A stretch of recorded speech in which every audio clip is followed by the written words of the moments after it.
It's playoff baseball from the north side of Chicago. Wrigley Field to site game 2 of the NL Wild Card Series. The Marlins and the Cubs coming up as the Cubs season on the brink right here. Well, game 1 for the Chicago Cubs. They got off to a pretty good start as Hendricks delivered. And we welcome you to the 2020 National League Wild Card Series presented by Hankook Tire. Mentioned game 1. Yeah, Ian Happ got him off to a good start. They celebrated in the bullpen. Hendricks was cruising until that big swing. Corey Dickerson. The Marlins took the lead in a little insurance. Jesus Aguilar, celebration time. Joy to the Marlins up 1-0. Yesterday's game postponed due to rain, and here we are, game 2. Brackets now. Dodgers behind Clayton Kershaw eliminated the Brewers last night. They await the winner of the Cardinals and the Padres coming up 7 Eastern on ESPN. This series, the Marlins a win away from advancing to take on the Braves. Hey, speaking of the Braves, John Shambi, alongside the former Brave, Hall of Famer Chipper Jones. If you have his baseball card, you know, 6'4", 210. That's right. All right, so as far as the Cubs, Chipper Jones, let's talk about this offense. It has been a struggle for these guys. They won in 2016, but since then, it has been a drought with the bats. They've dropped 8 of 12 in the postseason over that stretch, averaging just a little over 2 runs a game. The strikeout rate at 30% and hitting 161. The likes of Bryant, Rizzo, Baez have really scuffled. So those guys got to get going. But the other thing, today it's on the shoulders of Yu Darvish to give them an opportunity. He pitched so well this year, and they need him big today, Chipper. Yeah, Boog, the offensive woes have been well documented, but today it's going to fall squarely on the shoulders of Yu Darvish. 8 wins this year, second in the National League in ERA, up near the top of the National League Cy Young votes. What he's got to do today is give them length over everything else. What I mean by length, he's got to give them 6, 7, 8 innings. I think if he's efficient early in the game, David Ross will ride him as long as he can. And meanwhile, the Marlins, such an amazing story. A team that lost 105 games last year, battled 18 players testing positive for COVID, and yet here they are in the playoffs, and they're really playing up that underdog role, and it's working so far. Yeah, there's no doubt. This team has taken on the attitude of their manager. It started in game 1 with Sandy Alcantara. Really didn't have his best location early in counts, but was able to get himself back into counts with his 2-seamer. And quite frankly, the Cubs just couldn't hit it. And the fact of the matter is today they're going to see similar stuff, maybe even a little better from Sixto Sanchez. You're going to see a fastball up around 100 miles an hour, a really good changeup, mix in the breaking balls. It's going to be about commanding the strike zone for Sixto. He's been a little erratic lately, but if he stays in the zone, I'd look for him to have some success. A mini Pedro Martinez, Darvish, and Sanchez. It's game 2, the Cubs and the Marlins.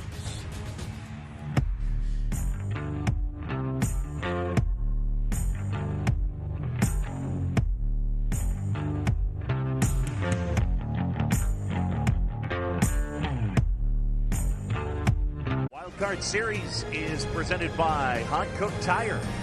Never halfway.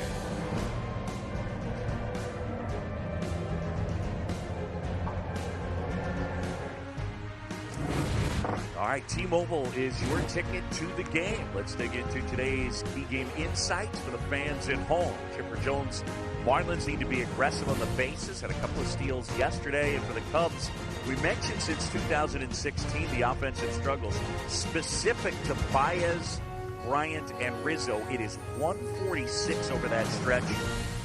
And it's 48 strikeouts in those 12 games. Pretty amazing. Those are some shocking numbers right there. I can't believe with the numbers on the back of those baseball cards that those numbers show up here in the postseason. Let's welcome in the third member of our team from Wrigley Field. We say hi to Jesse Rogers. All right, guys, big blow for the Marlins today. Starling Marte, their great trade deadline acquisition, not in the lineup after getting hit by a pitch in Game 1 in the 9th inning there. Little fracture in his pinky finger on his left hand. Tough to grip the bat, but he has not been ruled out to help in, quote, certain roles, according to Don Mattingly. The Marlins might not be able to put on a glove, but think about pinch running when it comes to Marte. And by the way, guys, it's a chilly day. Hope you're warm where you are. Back to you. Warm and dry here in studio, indeed. There's the skipper, Don Mattingly, and here's his lineup. Dickerson, Birdie, Aguilar up top, so Birdie shifts into the 2 spot, and Magneuris Sierra will hit in the 8 spot, and he'll patrol center field. Runs exceptionally well. A Marlins team that was 11th in the league in runs per game this year, and they'll deal with Yu Darvish. Chipper Jones, a guy, a legit Cy Young candidate. He or Bauer or maybe DeGrom, but second in the league in ERA. He was fabulous. He was outstanding. And like I said in the open, he has got to be really good early in the game. He's got to be efficient, keep his pitch count down, and hopefully give the Cubs some length. Get him into the 6th, 7th, 8th, hopefully even the 9th inning. I know David Ross, if he's hot and doesn't have a ton of pitches, he's going to ride him as long as he can. Darvish, who operates out of the stretch even with nobody on. Ready to go? And the first pitch of the game is in for a strike. Corey Dickerson to start things off. He had the huge 3-run homer in that 7th inning against Kyle Hendricks with 1 out. That gave the Marlins the lead for good.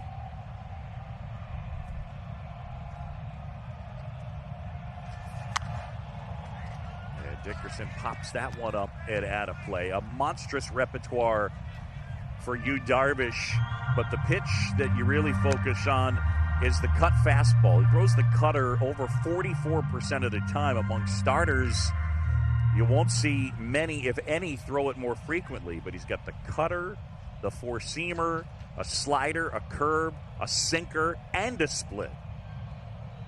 Yeah, I don't know if Vic Caratini has enough fingers to be able to put down as many pitches as he has. You mentioned Vic Caratini. He's behind the plate. Caratini has caught every one of Darvish's starts this year. And you go back to last year, Darvish just simply as a Cub has been most comfortable with this guy. So they have matched up. 1-2 now. And the righty deals. And a swing and a miss and a good start for Yu Darvish. Well, this is the pitch that put him on the map. That's a changeup right there. That is not the shoot, though. I thought that might be more of a split change, but that's more of the circle change right there. Great difference between fastball and changeup right there to get him just out in front a little bit. Darvish at 34 years old and dealing with John Birdie here. Was hit by a pitch and walked, and he stole 2 bases. Just getting started. Marlins a win away from advancing to take on the Braves.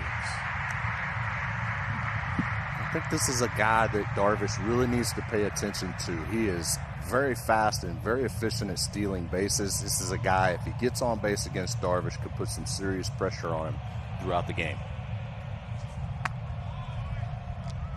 That breaking pitch missing downstairs. Darvish in his 3rd year with the Cubs of a 6-year, $126 million deal, but this has been by far his best year. Chipper, one of the things that was a little bit of a struggle his first 2 years, just being in the zone, throwing strikes. On the ground, Baez gobbles it up. And 2 away. When you look at this year, you're talking about a guy who is in the strike zone 55% of the time. Only Dustin May did it more frequently. But look, zone percentage way up, strike percentage up, strikeout to walk is better. Walk percentage is the lowest of his career. Well, whenever you've seen Yu Darvish struggle, it's not because of stuff. It's not because of really balls flying out of the ballpark. It's because of his control. When he's struggled, he has been, like you said, out of the strike zone. And 93 innings pitched, 14 walks this year. That is an unbelievable walk rate. And the pitch downstairs to Aguilar. This guy had the big home run to give him some insurance yesterday and a couple of hits. He's a waiver claim this past December from the Rays. He knows what playing important baseball is all about this time of year. He was a big part of that Milwaukee team that got a game away from the World Series in 2017. He had 35 homers and was an all-star that year. Yeah, and you could just tell he's a colorful personality. He keeps the mood light. Foul tipped into the mitt. There's that good four-seamer, and it's 1-2. A lot of times, Darvish will set you up. He will set up his fastball, throwing off-speed stuff early in the count, and then surprise you with a mid-90s fastball and get it by you, as he did right there. Darvish ready, and here's a 1-2. That one in the air, down the right field line. Hayward runs out of room.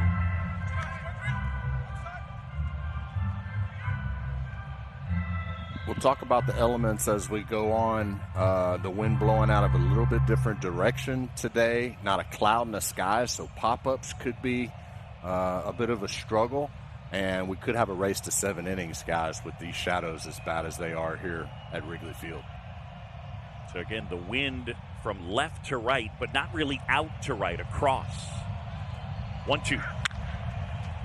Hit in the air. Happ. Right there, sunglasses on, and Darvish gets him 1-2-3. So Darvish does the job. The Cubs will come up to hit against Sixto Sanchez.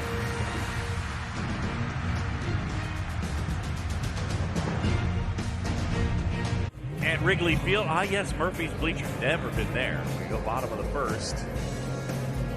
Cubs coming up to hit. And the skipper, David Ross. Cubs 10th in the league in runs per game, he tried to say. On the season in game one, top 4 guys went 2 for 14. Happened a couple of hits, including a homer. Rizzo hit second. Contreras into the third spot. Bryant dropped down. Baez hitting 7th. So the Cubs got to figure something out. Chipper against a guy that throws really hard, and in 7 starts was quite good. Yeah, this guy throws exceptionally hard. He is going to be special. You saw it his first 4 or 5 starts. He was virtually unhittable, a little erratic the last couple of starts. That one at 98. He's one of the hardest throwers in baseball. And again, only 22 years old, native of the Dominican. That one in on the thumbs at 100. Good afternoon, Ian Happ. That's his bread and butter. Able to throw it 100 miles an hour. No free 90 feet for him. No walks. If he stays in the zone, he's going to be exceptional today. That one just missing. All right, let's take a look at StatCast, powered by Google Cloud. Highest average fastball velo, DeGrom 1, May 2. Sanchez 3 as Happ chases that one. And Sixto Sanchez gets the strikeout. So, again, that velocity makes everything else so difficult to deal with. But, I mean, he has a plus fastball, obviously. But, Chipper, the changeup is plus, and so is the slider. You just saw it on display right there. That is the separator. There's a lot of guys that can throw 98, 99, 100 miles an hour. But to be able to have the deception on the changeup and the separation between speeds from changeup to fastball, that's what's going to separate this young fella.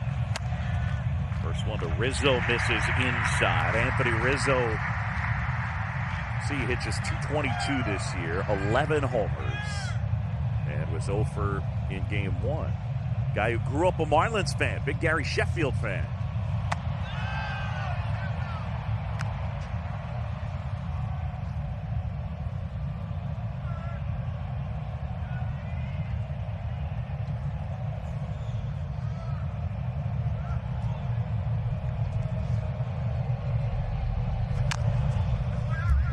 Rizzo gets a piece of that one. It's important for the Cubs if they want to get off the schneid, so to speak, offensively. They've got to put they've got to put this young guy in play. When they get pitches over the heart of the plate, they've got to make solid contact. In there for a strike at 100. I think to cut to it, Chipper, though, they've got to hit fastballs, and one of the issues has been this team hasn't hit velocity. Little bit low. Oh, no, it's in there for called strike 3. Will little bit late. Rizzo didn't like the call. I think K-Zone had it as a strike. It was just the call was late to me. Yeah, this pitch is virtually unhittable. This ball starts off the inside corner, tails back, little circle change at 93 miles an hour, catches a little piece of cheese right there on the corner. Like I said, virtually unhittable. He had a couple of pitches early in the count at 98, 99, 100, and couldn't put them in play, and that's when that brings that changeup into play. So here's Contreras now.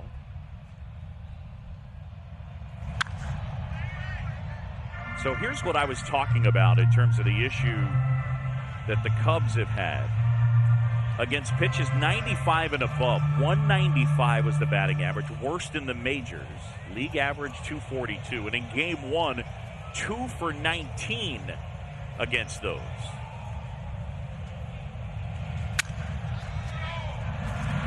Charging Anderson. And Sanchez matches Darvish. 1, 2, 3 go the Cubs. 1 in the books, no score.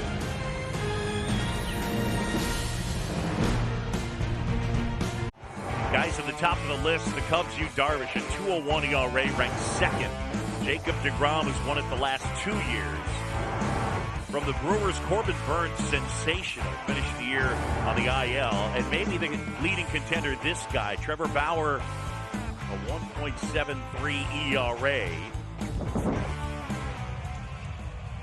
So Darvish and Bauer, I think it'll come down to those two guys. You look at Darvish, second in ERA, second in strikeout to walk, and just pounded the strike zone. Let's not forget, he had 9 starts against playoff teams as well during the season. So he's getting it done against some of the elite teams in baseball.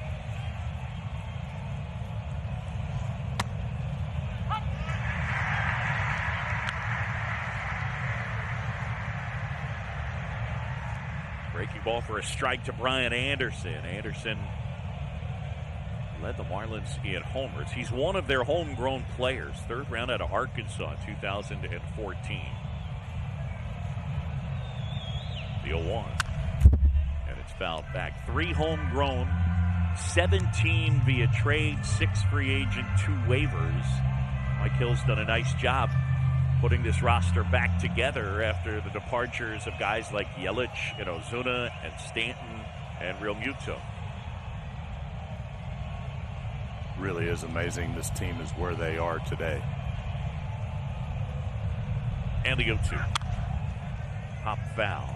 All right, one of the things we've been talking about a lot in the way the Marlins did it yesterday, how do you win in the postseason? Well, year in and year out, one of the things that seems to be a pretty telling statistic, homers.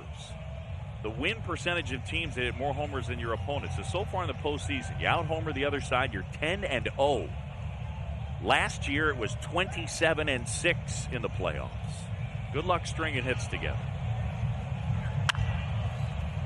That one hits softly. Bodie gathers it in, and there's one away. Let's go to Jesse Rogers. Yeah, guys, I mean, it was 52 degrees at game time here, and, you know, not many Marlins have that kind of experience in this weather hitting. Only 2 batters have over 100 at-bats in 52 degrees or less, and neither are in the lineup. One of them, Starling Marte. Garrett Cooper, for example, this is his first at-bat in 52 degrees or less. So this is going to be a tough day to hit it out or even to string anything together, because this is kind of weather that really does probably help the Cubs a little bit more. They have more experience in it. Chipper Jones, 52 degrees. I think it said it feels like 48. First one from Darvish. That's in for a strike. Did weather like this, Florida kid, you played your whole career in Atlanta, did it bother you? Might as well have been 32, buddy. I mean, anything below 50 is freezing for me. I'm wearing a turtleneck.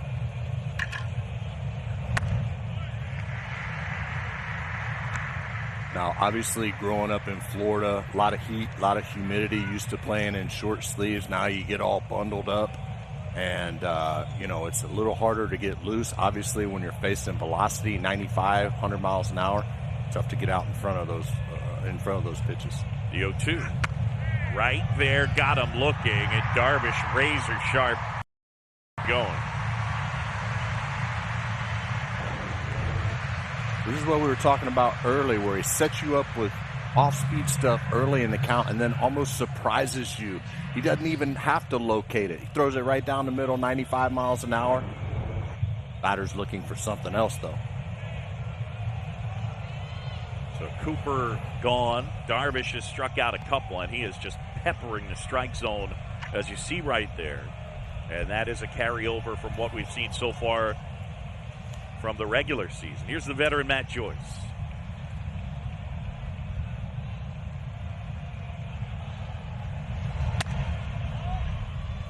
Caratini trying to buy a call from Will Little. Joyce, 252 with a couple of homers.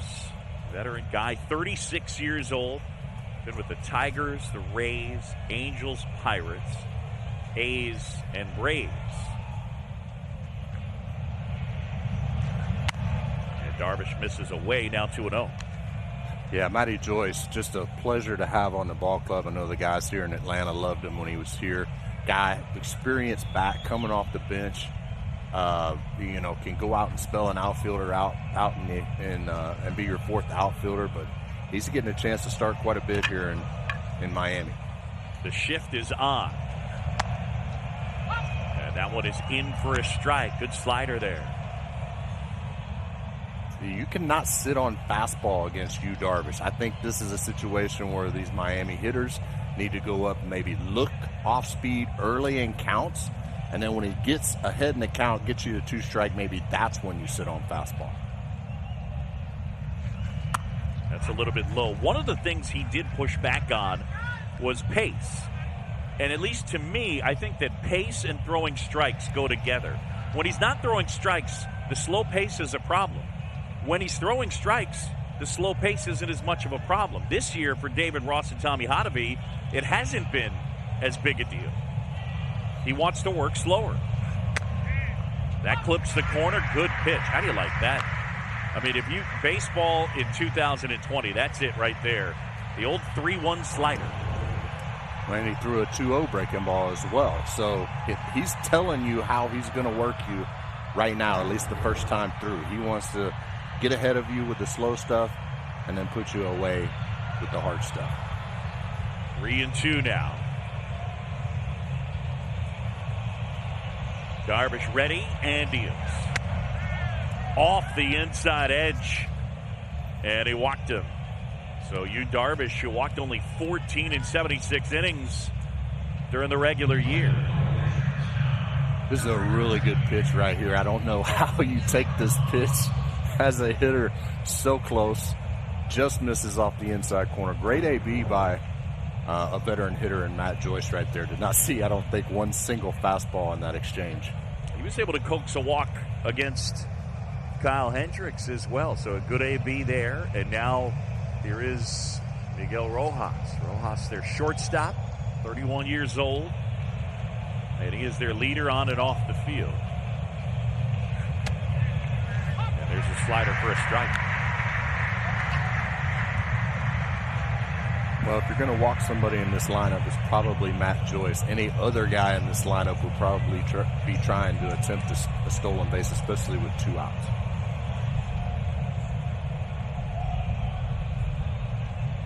Joyce edging away at first. Darvish ready to work. The count 0-1. Good fastball. This is a Marlins team playing up the underdog role. The first weekend of the season, a Phillies broadcaster said, if you're the Phillies, you can't afford to lose games to bottom feeders like the Marlins. Well, they've ended up turning it into a theme, and they're all wearing T-shirts like that one that say bottom feeders. The whole team. That's what they're taking BP on. So, Chipper Jones, if you think they don't hear you, oh, they hear you. That was the first weekend of the season. Can't afford to lose games to bottom feeders like the Marlins. And the bottom feeders are in the playoffs. Well, that would hack me off as well. You know, I mean, you don't want to hear that. We haven't played a game yet, and you're already calling us bottom feeders. That's no respect right there. And I think, you know, this team led by that man, Don Mattingly, has rallied around all this disrespect and no respect. And here they are still playing. A lot of teams are at home. 0-2 now on Rojas, who played for Mattingly as a reserve infielder in Los Angeles. Throw over to first. By the way, I love you using that hacked me off. I mean, that is a good old person's phrase right there.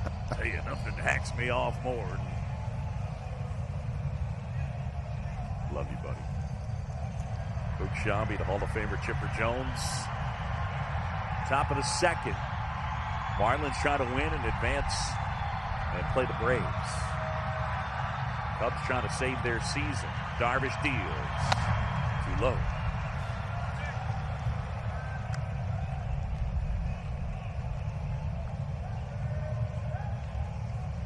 Chipper, it's always interesting.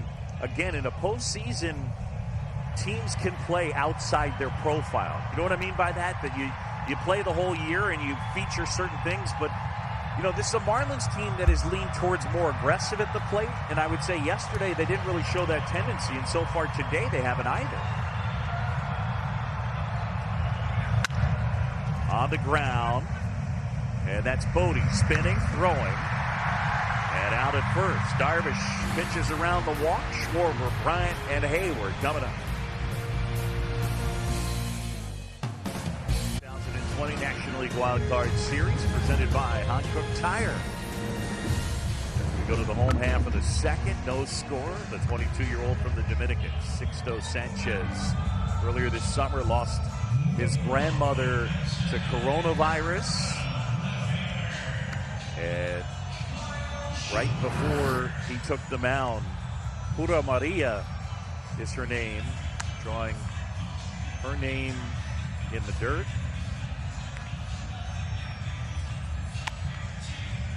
Grabbing that dirt and putting it up against his heart. Youngster who grew up a huge Pedro Martinez fan. He's never met Pedro. He has been interviewed by him on TV. And you see that 45 he has tattooed on his neck.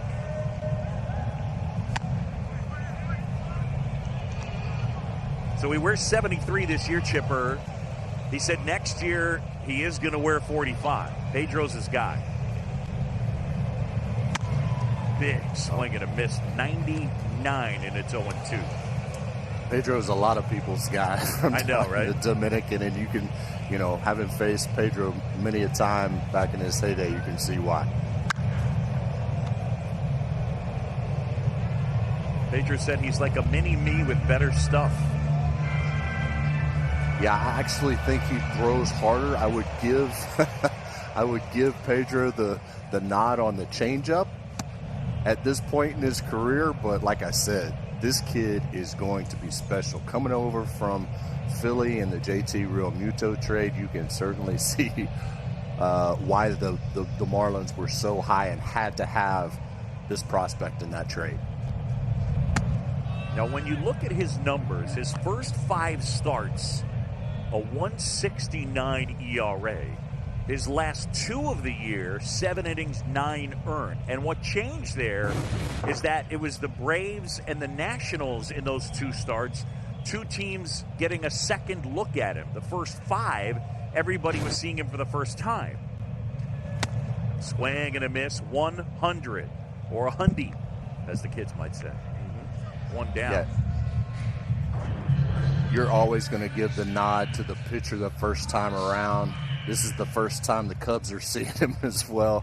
And like you said, last inning, when you put up those numbers of the Cubs against 95 plus, it does not bode well for these hitters today, because they're going to see 95 plus an awful lot. Here's Bryant now.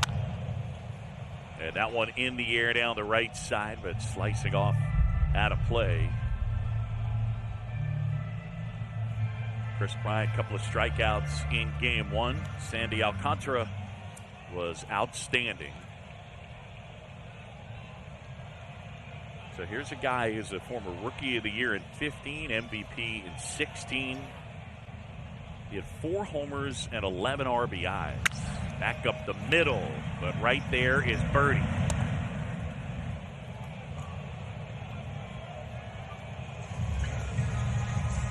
Yeah, guys, and the velocity isn't the only problem against Sanchez. The Cubs don't hit the spin either. I mean, they're bottom of the league against changeups and curveballs as well. When they do have success, it usually is off the fastball. In fact, guys, earlier this year, they became the first team in about 12 years to hit 3 home runs in the same game against pitches 97 or above. So there are moments where they'll do it. It's just not very often. And again, the spin will get them too. So this is going to be a tough day for both offenses. It's a good information right there. So there have been spurts, moments where they have been able to deliver at high velocity. Here's Hayward now taking a strike. Jason, who had his best year as a Cub, albeit an abbreviated season, still a plus defender. 5th year, that 8-year, $184 million contract he signed. That one popped up. You can see how bright it is, by the way, and the shadows. Bryant was wearing sunglasses. Hayward's wearing sunglasses. He just popped that one up, Chipper, and then went to look for it, and you could tell he had no idea where it was. Yeah, it's tough. This is just a tough place to play, guys. There are, smoked it.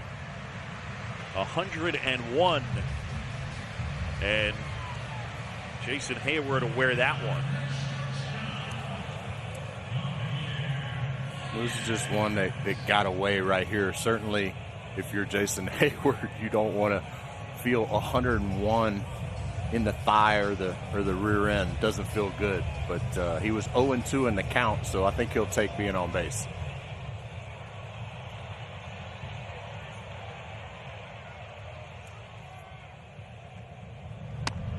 First one to Baez, missing the mark. Ball 1 to Javi. Now, this is a guy that 2 years ago was second in the MVP voting in the National League. This year, of 142 qualifiers, he had the lowest on-base percentage in baseball. And I don't care if you're not into them newfangled analytics, but if you make outs at the highest rate of any qualified hitter, it's a real problem. That's a great point. That's a great point. And I think David Ross will tell you, no one misses the fans and playing in front of the fans like a showman like Javi Baez. Time called. But you certainly wouldn't expect the drop-off in production to be this drastic. One of the things that consistently David Ross sees is Baez usually doesn't get a lot of that, a strike. He usually sees pitches way out of the zone. In fact, I think 4th fewest strikes in terms of percentage in the majors. Harper saw the lowest percentage of strikes in the zone. Well, that's because his high probability of chase rate on sliders out of the zone. But he's missing a ton of fastballs just like that. Sanchez with the strikeout, his 4th. No scores. Presentation of Major League Baseball will continue after this message and a word from our ABC station.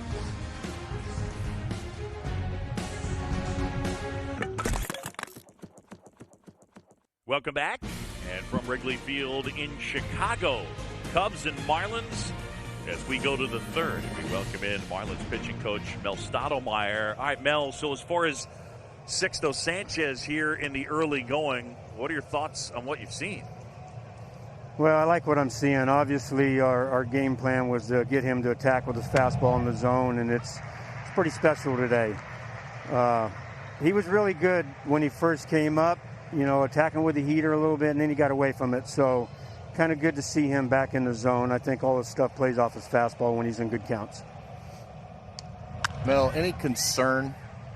Excuse me, why that guy he flies out to center field. Any concern? I know a day off can be good for a pitcher, but when it's, a young guy in the playoffs when he's supposed to start yesterday and you get the postponement? Any concern coming out today that he might have, thinking about it a little too much? Well, I think every individual is a little different. I'm going to tell you, with this guy, I probably worried a lot less than maybe I would with some other younger ones. And you're right. Sometimes giving those guys too much time to think about the lineup and the situation and getting to pitch in the playoffs for the first time can wear on those guys. But I think in the case of Sixto, he's so loose. And, really there's a sense of rawness, really not knowing names on the back of jerseys so it's worked in his favor. He's, he texted me late last night wanting to know what time the game was because it hadn't been determined, and I didn't see anything different that would cause me to, be over concerned. So he's handled it good so far. 2 really brilliant innings. Mel, thanks for the time. We appreciate it. Good luck to you guys. All right, fellas. Thanks for having me on. You got it. Mel Stottlemyre right there, Marlins pitching coach. Sixto Sanchez has been really good. Chipper, it does sound like in a subtle or not so subtle way, we talked and showed those velocity numbers. The Cubs' struggles against big velocity. Alcantara really pitched that way. That's not the dispersal of usage in terms of Sixto Sanchez. Even though he throws this hard, he uses a lot of off-speed stuff. It seems like today he's come to attack with the fastball. Yeah, I don't think there's any doubt that he wants to establish in the back of those guys' minds over there in the Cubs dugout that, hey, I got 100 miles an hour in my back pocket anytime I want it. All right? And him seeing Sandy Alcantara yesterday throwing 96, 97, 98 consistently by hitters when they were ahead in the count tells him everything he needs to know. He's already thrown 6 at triple digits. That one upstairs outside to Dickerson.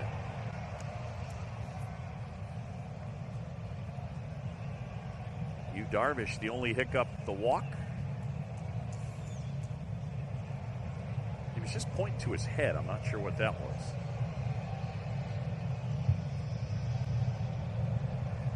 Dickerson in a 1-2 hole.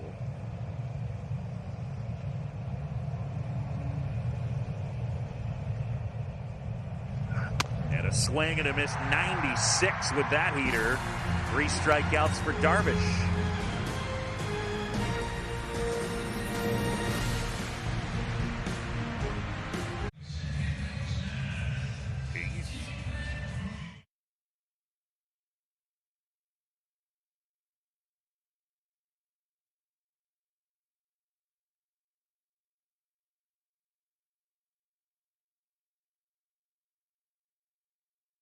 Field, Major League Baseball on ABC. Boog Shambi and Chipper Jones, thanks for joining us. Here's David Bodie. Fastball a little bit high, at least according to Will Little.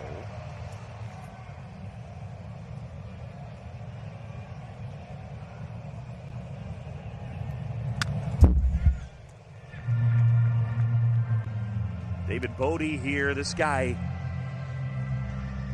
it's just 200. Look at the RBI total, by the way. I'm not a big RBI as a evaluative tool, but at least this.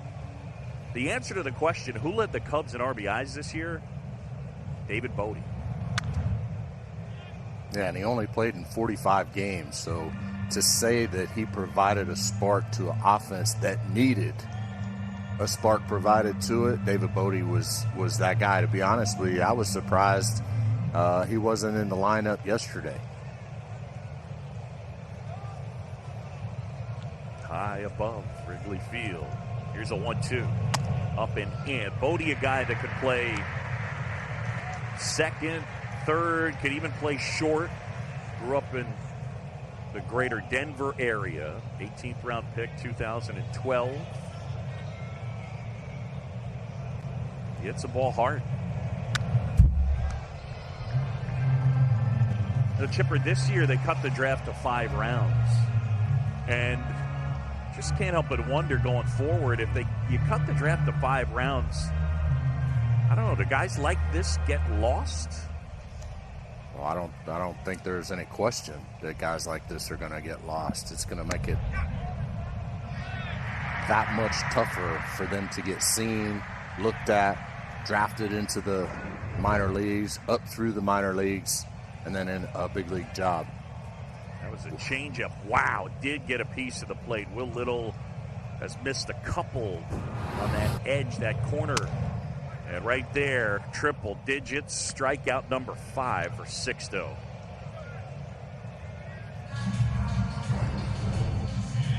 He's like, okay, umpire missed that one. I got triple digits for you in my back pocket. Here it is. Hit it. I love it. I'm not going to walk you. I'm going to make you put the ball in play.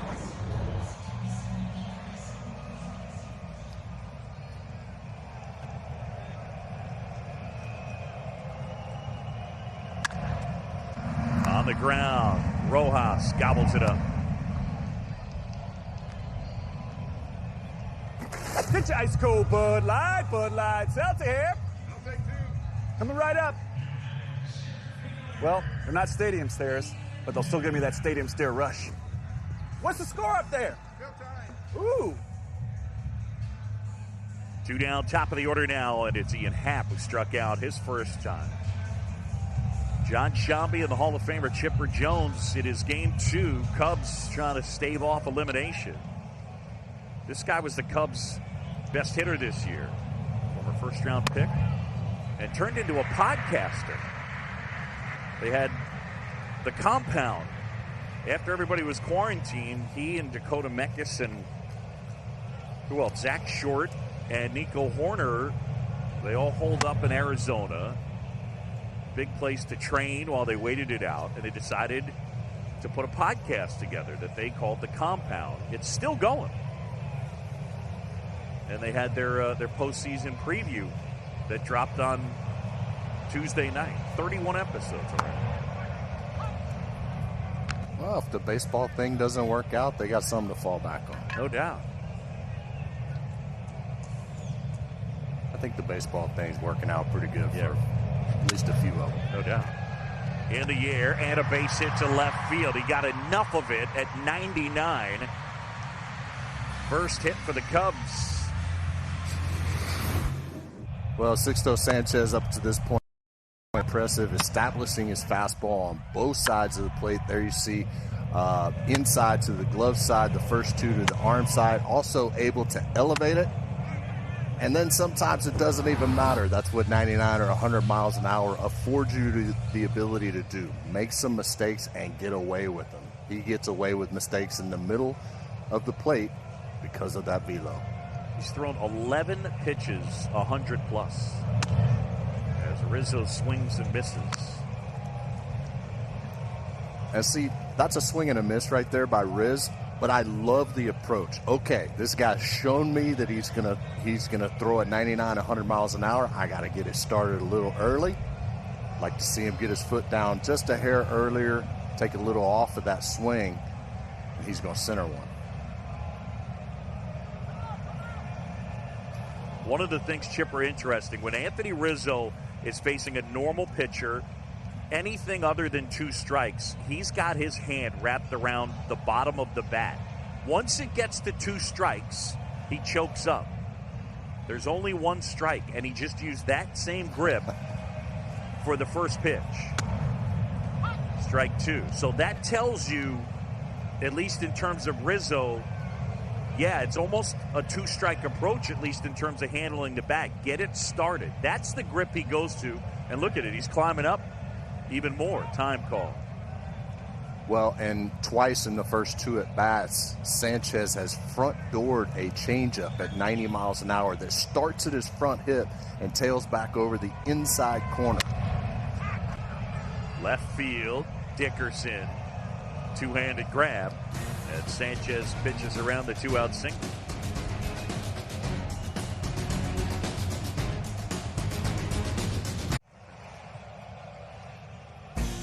Fans Major League Baseball encourages fans to take an active role in their communities and make a plan to vote this election season. Visit MLB.com/vote to learn more. The wind is whipping, as my old partner Joe Simpson would say.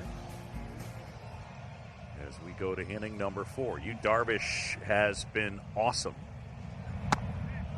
And we've seen a lot of that chipper, that good slider for strike one. Yeah, he's definitely going to the off-speed, trying to negate an aggressive swinging Marlins team with some off-speed stuff early in counts, going to the fastball late. That one stayed up, and Birdie stayed back and hit it. And now this will get interesting because you got to keep an eye on Birdie and his ability to run. Yeah, as we were talking about, you see Darvish, slider, first pitch, slider, first pitch. In fact, 8 times sliders for strikes, first pitch. He's thrown 7 four-seam fastballs. Most of them have been with 2 strikes, as you see right here. Freezing guys, almost surprising them with a 95-mile-an-hour four-seam fastball. So now Darvish to go to work against Aguilar. And again, keep an eye on Birdie. 2 stolen bases yesterday.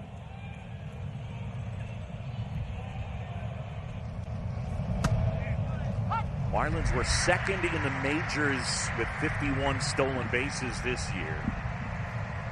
They did it at a 78% clip. The big league average was 75.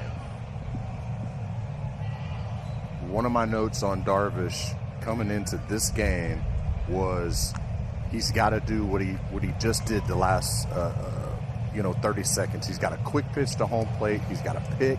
He's got to hold. He's got to vary his delivery. May have to throw a few more fastballs because the Marlins, especially in this situation, and with Birdie on first, nobody out, they will run.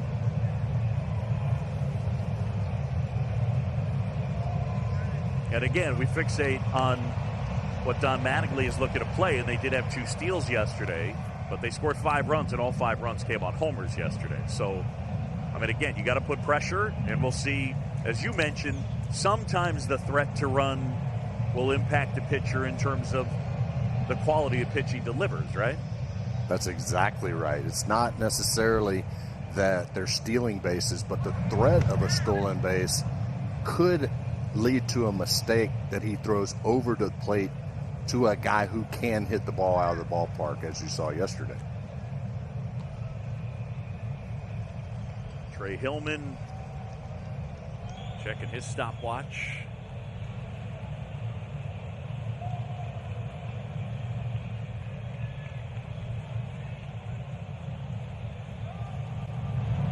Bluff it a go. He missed his location, but Aguilar couldn't handle it. And now 0-2. Luke, I think that might have been a pitch out. I think Darvish may have missed the sign for the pitch out right there. Watch Caratini. He looks like he shuffled before the pitch. Looked to me like that ball was supposed to be outside, unhittable, so Caratini would have a good pitch to throw on. Birdie's going. Inside, he hit him. Off speed. And now the Marlins are threatening after the single and the hit batter. And there you have it, Luke. I mean, that's a split finger that just kind of gets away, but maybe the threat of Birdie him actually stealing on that pitch may have hurried the release, and it gets away from him. He hits Aguilar. Now the Marlins are in business.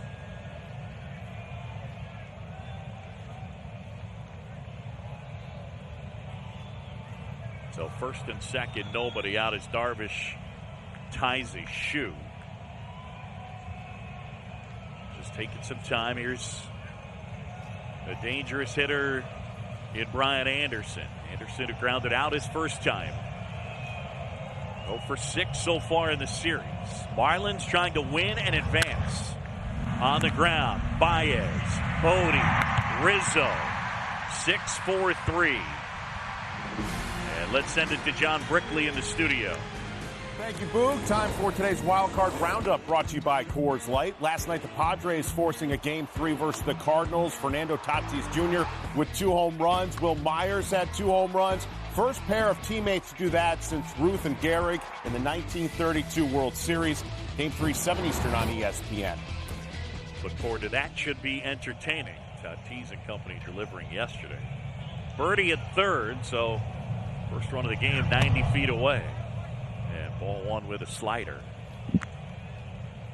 You're always entertained by bat flips, aren't you? I love bat flips. I mean, no one's going to throw at me next time. So I just get to smile, laugh. It's easy to love them when you don't get thrown out. That's correct. Ball to strike to Cooper. Starts at first base. Marlins got him from the Yankees in November of 2017, right after Bruce Sherman bought the team and Derek Jeter took over as CEO. Coop wants that pitch back.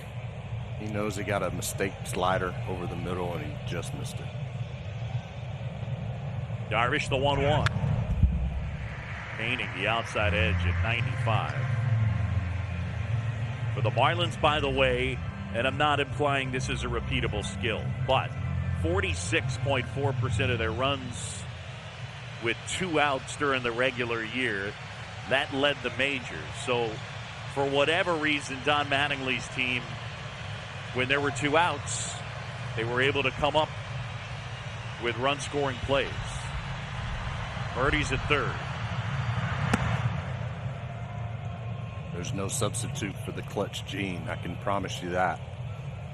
When the chips are down with 2 men out, guys in scoring position, got to have ice water running through your veins. Do they clutch genes like acid wash jeans you talking Gene, about? Oh. Gene. That would be G-E-N-E. Okay.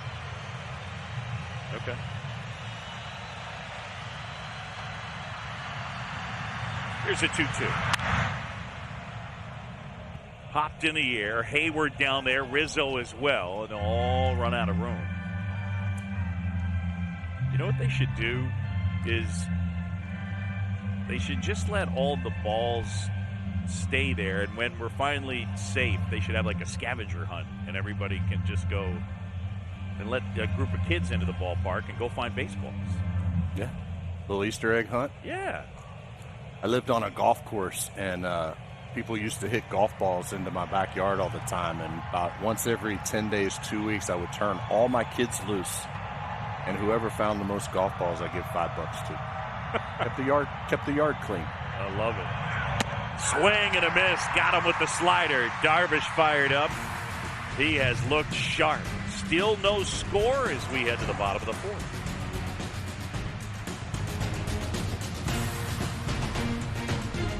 In Game 2, Marlins and the Cubs are scoreless. The manager of the Cubs, David Ross, joining us from the dugout. All right, let's start with the important stuff. I see you changed your gator up. Are you trying to change your luck up with the new pinstripe gator, huh? Yeah, this one's a little cooler today. I mean, yeah, it's a little cooler today. So this one's a little thicker than the one I had. So in my old age, I'm getting a little, my blood's thinning or something because I'm a little colder than I've been in the past. Real quick, I need your sign-off on this. I can't tell you and Tommy Hotovy apart when you're both have the things up over your nose. So I might call you Tommy Hotovy, and I might call him David Ross. That's cool? I'm fine with that. I'm fine with that. Yeah, I know how great I look underneath this thing, so it's fine. Okay. Rossi, Darvish has been your guy all year. He's been nails for you today. No different. Gets in a little trouble right there, and just as he has all year, gets out of it.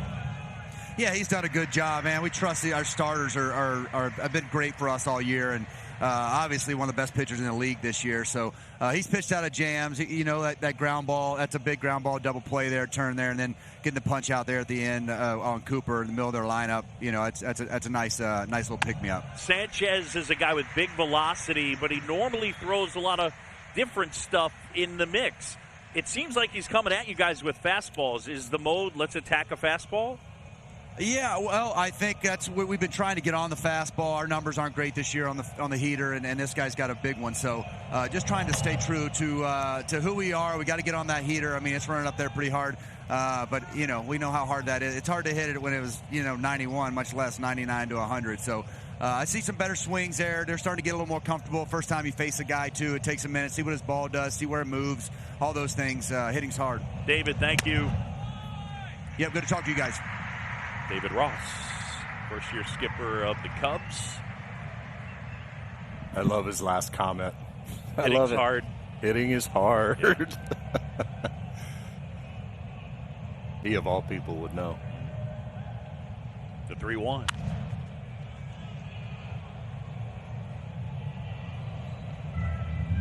Contreras grounded to third his first time. Talking to Rossi before game 1, yesterday before game 2 got postponed, he was really hoping that this young pitcher would be erratic and kind of fall into the hands of the Cubs hitters. It seems like more so he's got him eaten out of his hand than anything else. He's had his way thus far.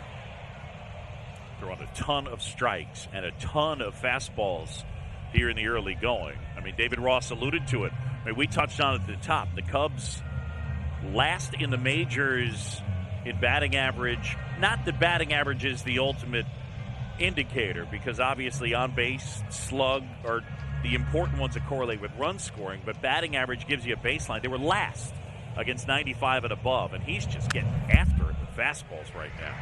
And David Ross is aware that their team isn't good at hitting the fastball, or hasn't been this year at least, and he said so.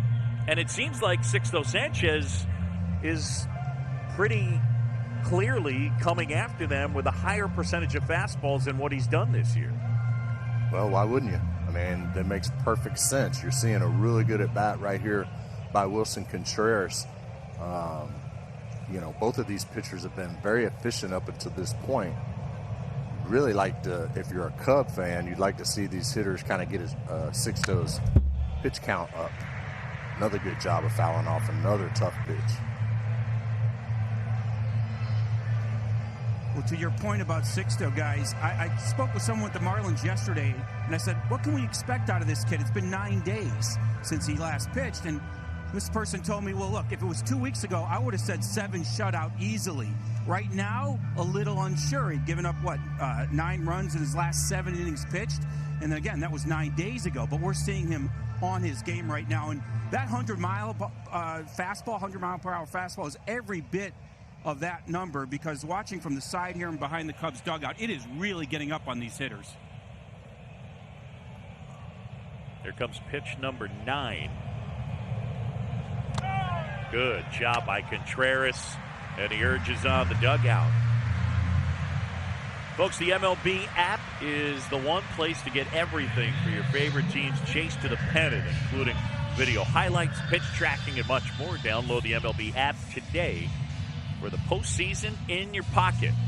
It is as good an app as has ever been invented. All right, so Sixto Sanchez today, 95 and above, 37 of his 50 pitches. And you see his fastball rate at 74% on the day, way above what he normally comes at guys with. To go back to Jesse's point, his last couple starts where he gave up the 9 runs, familiarity for hitters is everything. He had that success his first 4 or 5 starts because the league didn't know him. Then he comes back around the second time. He's still going to have to make adjustments because the hitters, now they have video. Now they have 3, 4, 5 at-bats to go back and look at, see how he worked them, remember how he tried to get them out, and then form a game plan for the next time they face him, and obviously their game plans worked a little better. That one just missing, says Will Little, who has been quite good today. I mean, you haven't heard a peep from either side or either pitcher. And anything that's been borderline has been, right on the edge. Dan Iasonia at first is the crew chief. So if it goes to game 3, Iasonia will have the plate. There's Dan, hiding back there behind Wilson Contreras and Craig Driver. There he is. Hi, Dan. This is where Sanchez doesn't need to try to be too fine. He walks the leadoff hitter, really the first kind of chink in the armor today. Falls behind Schwarber. Go at him. Let's go. Time called here. Man at first, nobody out. Scoreless in the fourth. A great pitcher's duel so far between Yu Darvish and Sixto Sanchez. I mean, you talk about writing a script. Sixto against Yu, right? I mean, those are good first names. Those are like characters in a book. Sixto Sanchez reminds me of when I was a young kid. I always liked Sixto Lezcano. Sure. Remember him? Brewers outfielder? Absolutely. Yeah. I just thought he had the coolest name. Yeah, no doubt. You think about it, too, like as kids, right, if they were together. Sixto, you, time for dinner. Great names, great stuff. Foul tip in and out of Chad Wallach's mid. Couldn't hang on. I mean, good luck at 98. Wallach is getting a chance to play, the son of former big leaguer Tim.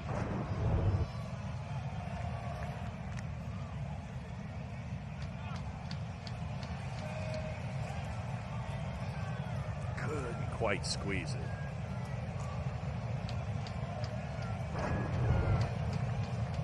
Three and two now. Schwarber waits.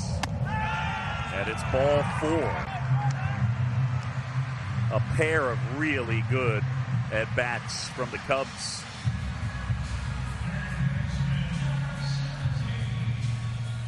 After 225 years, you'd think we'd look to our past. Nope.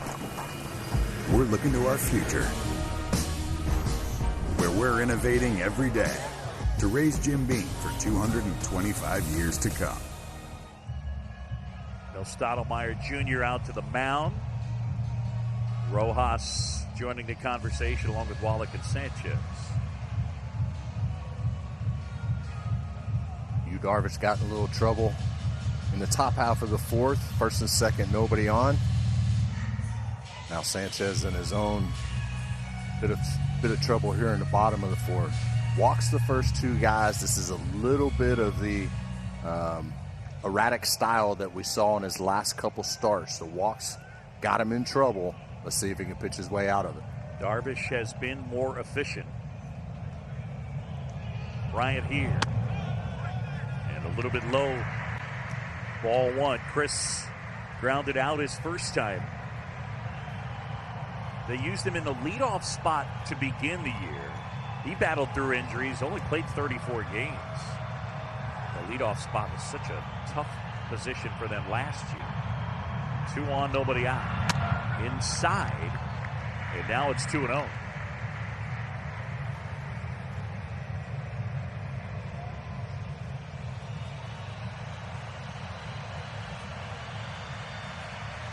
Don Mattingly looking on.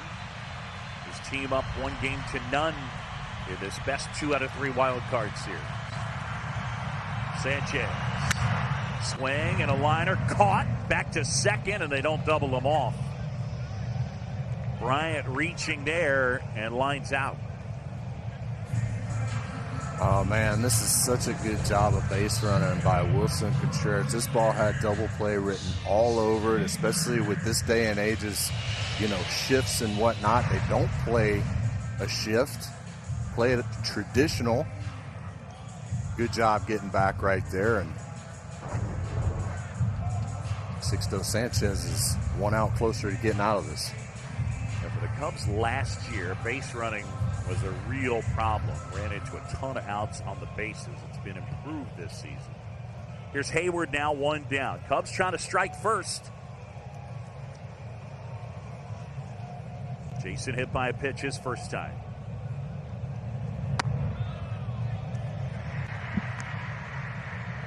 Those 21 pitches by Sixto in this inning is the most he's had in any inning, and he just got his first out.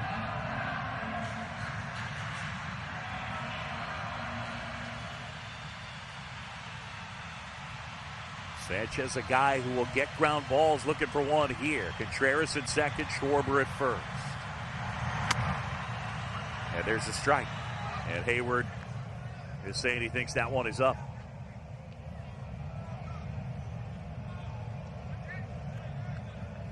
See Jason wearing that flap across his face. For some helmets, it's the C flap. For others, it's called the R flap, but the same type of device. Remember, got hit in the face by John Neese some years back when he was with the Braves, when Jason was. Good eye there, and now it's 2-1. A really good teammate, period. His first year with the Cubs was 2016. He had signed that $184 million contract out of his own pocket. David Ross had announced his retirement. He paid for David Ross to have a suite on the road the entire year. Well, that's just the kind of guy Jason Hayward is. They were locker mates there in Atlanta, so very close. Obviously, teammates in Chicago. Jason Hayward he comes from good stock. He comes from a great family, great parents. And if you're ever around him enough, you'll see the influence that they had on him. He's just a phenomenal human being.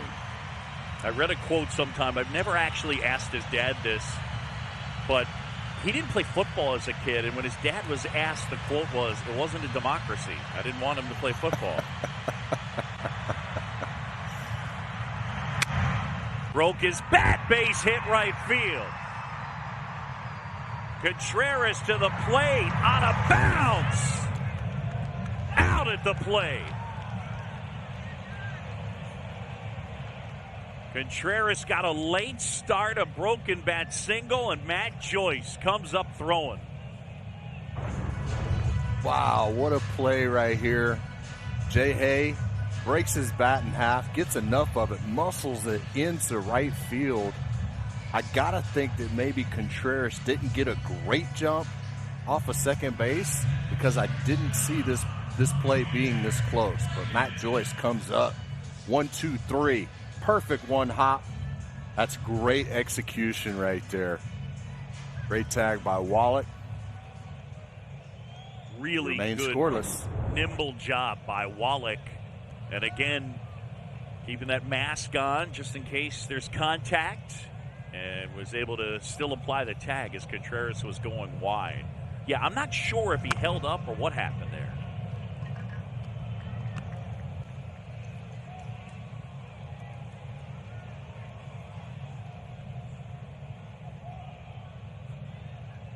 So the Cubs stymied in the fourth. First time I've used stymied all year. Here's the 0-1. Hop foul. You see right here, he hits third base. Matt Joyce just coming up. It's the throw right there is just absolutely perfect. A long one hop allows Wallach to get set, and he knows that Contreras is going to be sliding to the outside, so he's given with the throw, and it gives him the opportunity to make the swipe tag on the way by. Perfectly executed by the Marlins. 0-2 now on Baez, who struck out his first time. Shambi Chipper Jones, playoff baseball at ABC. In the air. That's to right. And Joyce pulls it down. He makes the big play, throwing out Wilson Contreras at the plate, and we stay scoreless.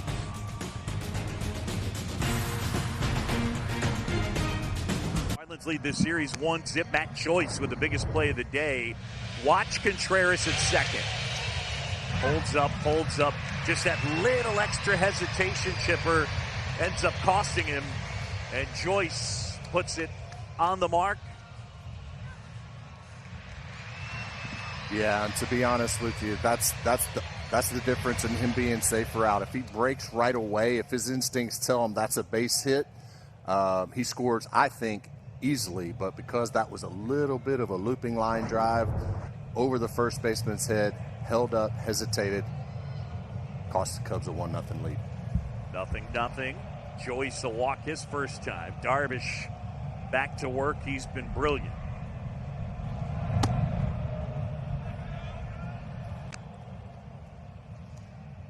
Joyce, then Rojas, then Sierra. Boog Sciambi and the Hall of Famer Chipper Jones. Thanks for joining us. Playoff baseball on ABC. Cubs down 1-0 in its best of 3. That's hammered right field. Hayward back and makes the grab. 5 times he's won the Gold Glove, and he's been one of the best defenders in the sport over the course of the last 6-7 years. Well, you see the appreciation from you right there. This is what makes him an elite right fielder. Incredibly gifted athletically, but great baseball instincts as well. He's moving when the ball is hit and is able to make that play, a very tough play, look almost routine. And yeah, even more than Mookie Betts. I think that now, as of today, Betts may have passed him as a defender, but I mean, that gives you an idea of the resume and how good Hayward has been. I'll tell you the other thing, Chipper, that has been interesting as far as what they've done defensively. David Ross came into this year very intentional about not playing Jason Hayward in center field. His thought was, you're a great right fielder. Your biggest impact will be in right field. We are keeping you in right field. And they have. He hasn't played center. I think that's a smart move. I mean, I really do. That's where he feels most comfortable. That's where he's going to have the biggest impact. And he doesn't have to necessarily make plays to have an impact on the game. There's an intimidation factor that goes along with him playing right field. People know that he has a strong, accurate arm. They know that he's athletic and won't take the extra 90 feet just because he's out there. That's hit pretty hard out to left center. Schwarber on the move, and it bangs off the facade of the bullpen. Schwarber throw to second, tag, save. Rojas able to get it. Schwarber played that very well. We're going to take a second look at this one, too. You can see second baseman thought he might have gotten that tag in there. This ball is rifled off the left center field wall. Schwarber, not known for his defense, gets back there pretty quickly and plays the carom perfectly. Turns and throws a strike to second base. Let's see if he gets in there. It's going to be close. I think he's out. All right. I like it. That's sensational. Out. Safe. Good broadcast. As the organist plays Freeze Frame by Jay Giles Band. Can we see it again? Because they'd say he was called safe on the field. He was called safe on the field. That's right. So that could play a part in this as well. Bill Welke had the call. He's over there with the crew chief Dan Iasonia as they chat back with the folks in New York City on 6th Avenue. I'll tell you what, if I get this one right, I'll show y'all a little bit of the dancing I was doing. Oh, you might be right, buddy. May have to save the dance for later. Yeah, that one's not showing it to us. I think it's the one that we just looked at. Yeah, this right here. Where's his hand as you think he's making contact?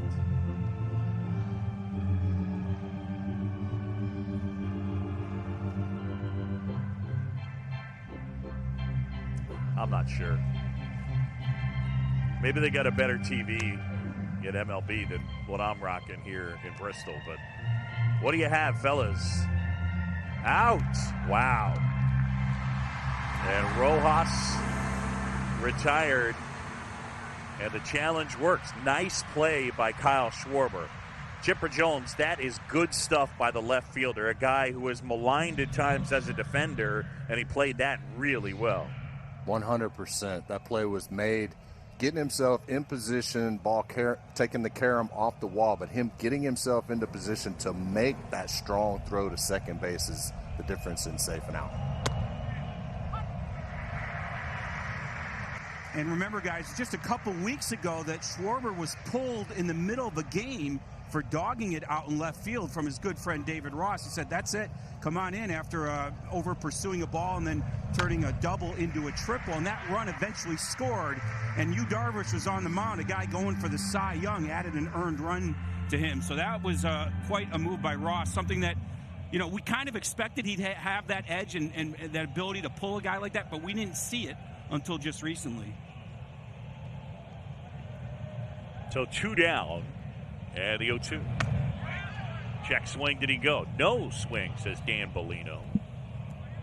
Well, kudos to David Ross for managing his team the correct way, and kudos to Kyle Schwarber for owning up after the game was over, coming out and saying, you know what, he's our manager, he's doing a great job, I messed up, that's my fault.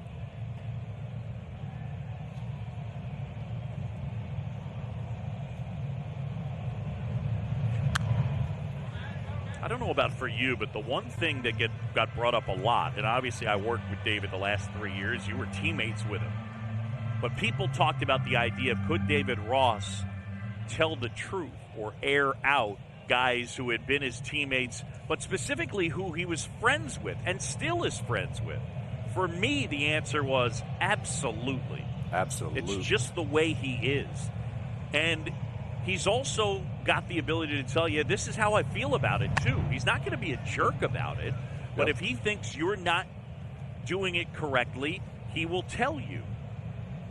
He would call me out if I did the same thing, just like he would call out the 25th guy on the roster. He was the same. And then, you know what? That conversation is over, and you come in the next day, and he's the same old D. Ross, cutting up and having a good time. The guy that finished second on Dancing with the Stars. Guys, the amount of tough conversations he's had with the players he played with back in 16 when they won the World Series is amazing. He had to send Albert Almora Jr. down this year. He pulled Kimbrel from the closer's role, a guy he recruited to this team. He moved Javi Baez down in the lineup, pulled Schwarber mid-game, as I said before. Those pre-existing relationships really came in handy during the pandemic, during the shutdown. The communication's been great, and then those tough conversations have gone a little bit easier because of those relationships. 9 guys on this roster from that 16 team. Bouncer to the right side. And Rizzo, one of those 9. David commented on it too, guys, about, when we have the tough conversations and I have to say something that's hard, I can also be honest about how it makes me feel, that it's not easy for him, that he's able to come at it from both friend and manager standpoint. This is what I need to do as manager. Here's what it makes me feel as your friend. Nice stop, Caratini. Well, the bottom line is, guys, you have a job to do. You are no longer teammate. You are no longer player. There are decisions that have to be made as a manager that are going to hurt some people's feelings. And, it's I don't know that I could have done it with a bunch of guys that I shared, the dugout and the clubhouse with. But he's managed to do it really, really well here in his first year. Magneuris Sierra coming up with a good at bat in this spot. With 2 outs, it was 0-2. He's worked the count full. And this will be pitch number 10. He's playing in place of Starling Marte, who is out with the broken left pinky finger he sustained in game 1. 3-2. In there, got him looking. Sierra's gone, and Darvish continues to do the job. Got some help from the defense. Schwarber on point. Bodie the tag, and we stay scoreless.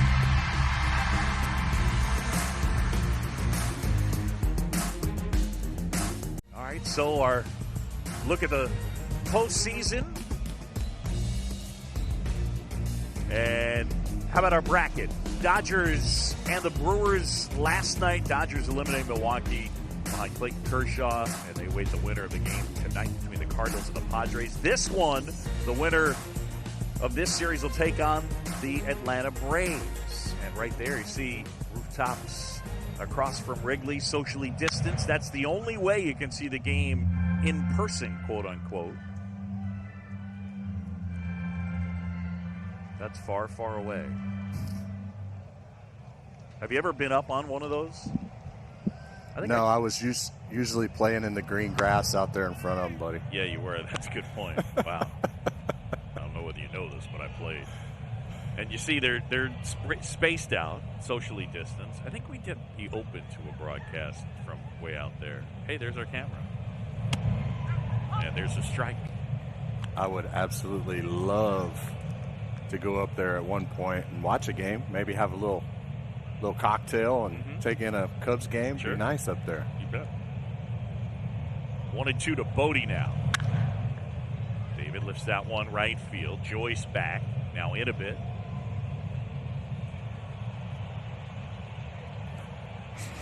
All right, Boog, we talked about Yu Darvish and his slider early in the count. Now you're starting to see some of these Marlins hitters jump on those first pitch sliders. You saw a good play by Jason Hayward and right, and a tremendous play right here. Covers up 2 hard hit balls by Marlins on sliders early in the count. So you're starting to see a little bit of an adjustment made. We'll see if Darvish counters. 1 down, 6 though. Sanchez back to work. And there's a strike to Caratini. Victor Caratini, who is Yu Darvish's personal catcher, switch hitter. A little better from this side to left side, a little more slug. Check swing called strike, and quickly it's 0-2. Sanchez needs a good bounce back inning right here. 27 pitches last inning, got in some trouble, was lucky to get out of it. Needs to get back ahead of the pitch count. Good quick inning would be good for him right here. 0-2. Off the inside edge. I know it's a little early, Boog, but we talked about this early in the game. The race to the 7th inning, trying to be ahead by the 7th inning. You look right behind home plate, and I know Jesse could probably elaborate on this. Those shadows are starting to creep in. That one's a base hit into left field, and the Cubs have a man aboard with 1 out. And now back to the top of the order. Caratini with the knock. Yeah, I think we're an inning or 2 away from those shadows being a thing. You know, before the game, Garrett Cooper from the Marlins talked about what it looked like on Wednesday. Here's the quote: "The shadows here were some of the worst shadows I faced in the big leagues.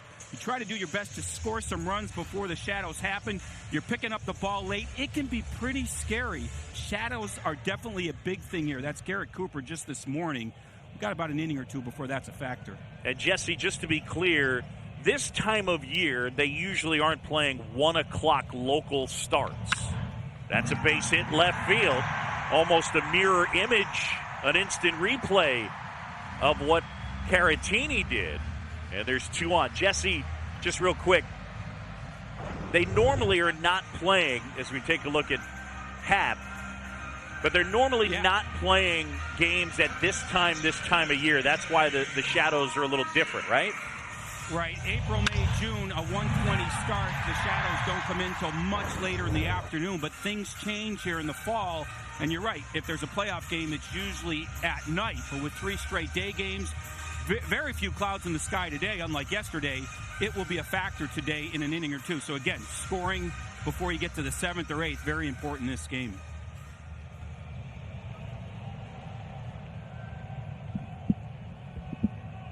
Well, one thing home fields will do whenever there are shadows like this, they will turn on the lights to lighten up the shadows a little bit. But Wrigley Field is not known for being a well-lit stadium. No offense, but I think that's one of the reasons why it's not able to negate some of the shadow problems that they have here. Here's Rizzo now. This is interesting. So Rizzo, his first time up, we showed it, him choking up early in the count. He notoriously chokes up with 2 strikes, but here he is beginning, and he's got the hands back down below. What do you make of that? I would say it's probably until he gets 1 or 2 strikes. You know, I mean, you have more power when you're down on the knob of the bat. When you're choked up, you're not going to have as much power.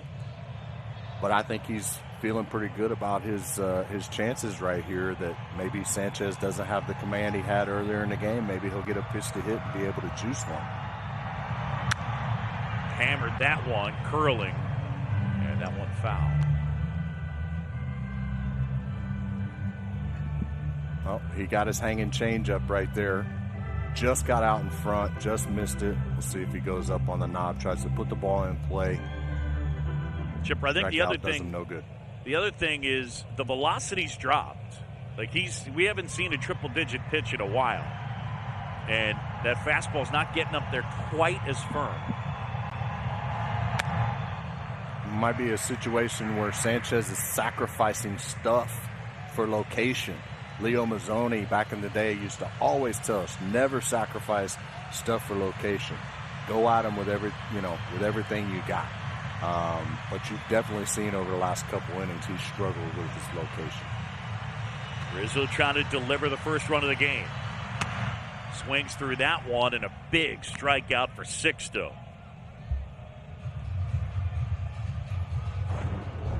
Here it is, Riz, 97. I'm tired of beating around the bush. I'm coming right at you, making you put it in play. And so many times in game one, we saw Sandy Alcantara do the same thing. Fall behind, get back in the count with his two-seamer, and then the Cubs couldn't make him pay for it.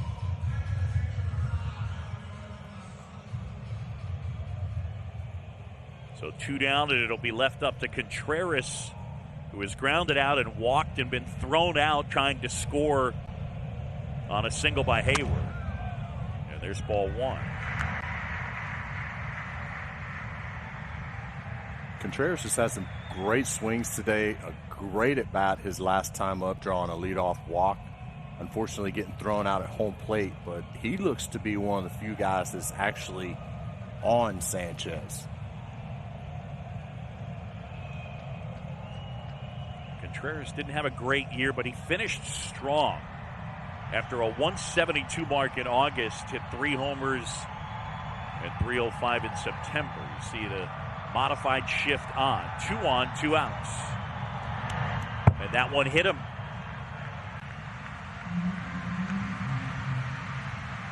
So now the bases are loaded and an opportunity for Kyle Schwarber. This is the second inning in a row where Sanchez is playing with fire, trying to go inside, but just does not have the feel for that pitch right now. He's missed quite a bit in there the last couple innings. Obviously misses badly right there. Bases loaded and Schwarber up. Might be time to go out and have a conversation with him. Pitch count getting ratcheted up. You see Wallach goes out.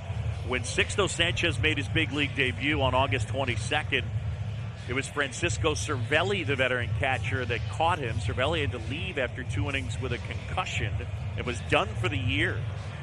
And now another visit from Mel Stottlemyre Jr. 84 pitches. His season high is 92.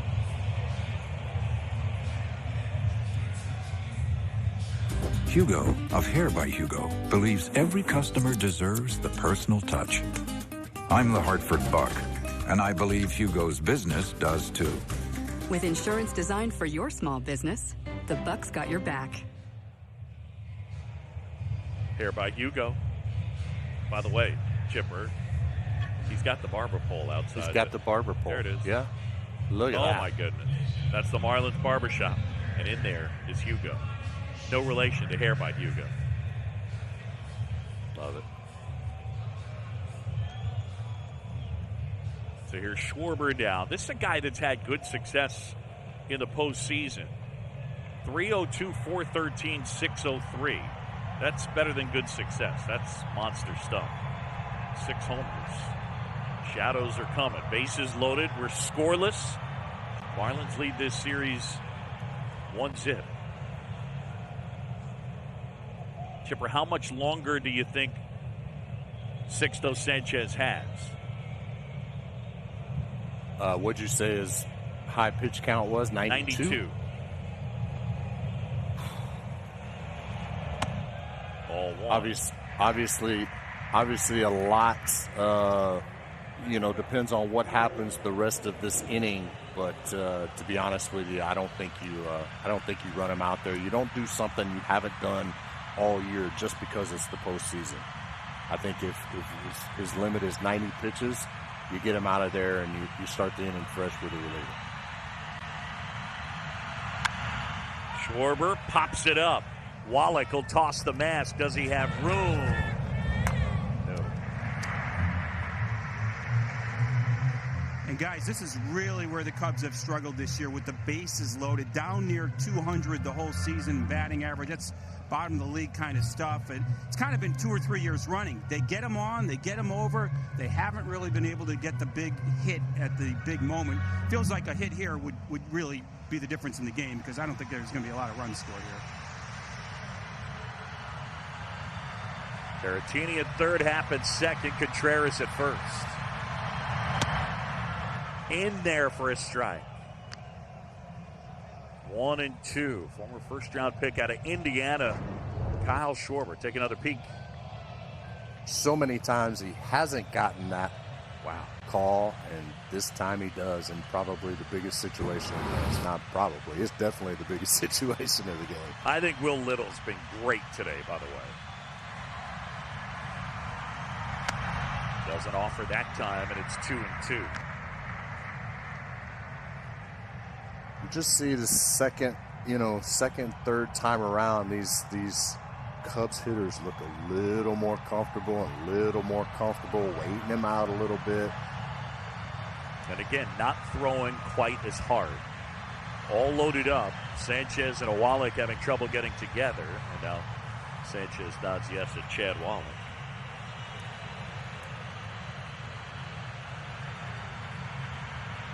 First pitch of the inning coming.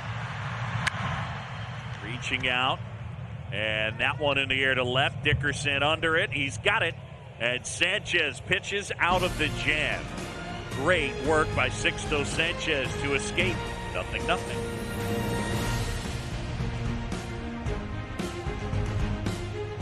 Just tell Siri, show me the MLB postseason schedule. All right, well, here's the schedule, if you were wondering, Siri. Cards and Padres, Game 3, the decider. Winner will take on the Dodgers, 7 Eastern on ESPN. Hook Shambi, Chipper Jones back here at Wrigley Field. Here's Chad Wallach. And that one drops in for a strike.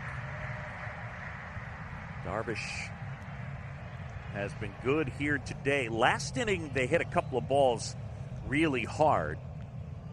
The line out,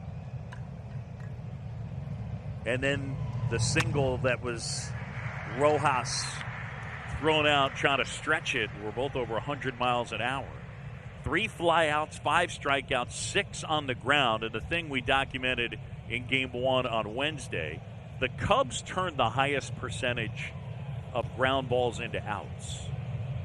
So tied for 6th in defensive runs saved. It's a good defensive team. Wallach lifts it to center, and here comes Happ. And that's the first out. Well, again, Hugh really hasn't changed his philosophy. He hasn't changed his game plan whatsoever. You saw him off speed, over the plate, get ahead in the count, use the fastball more as surprise to get it by hitters for weak outs, just as you saw there with Wallach. From Wrigley Field, as the shadows start to come across home plate, Corey Dickerson will stand in. He's 0 for 2 with a pair of strikeouts.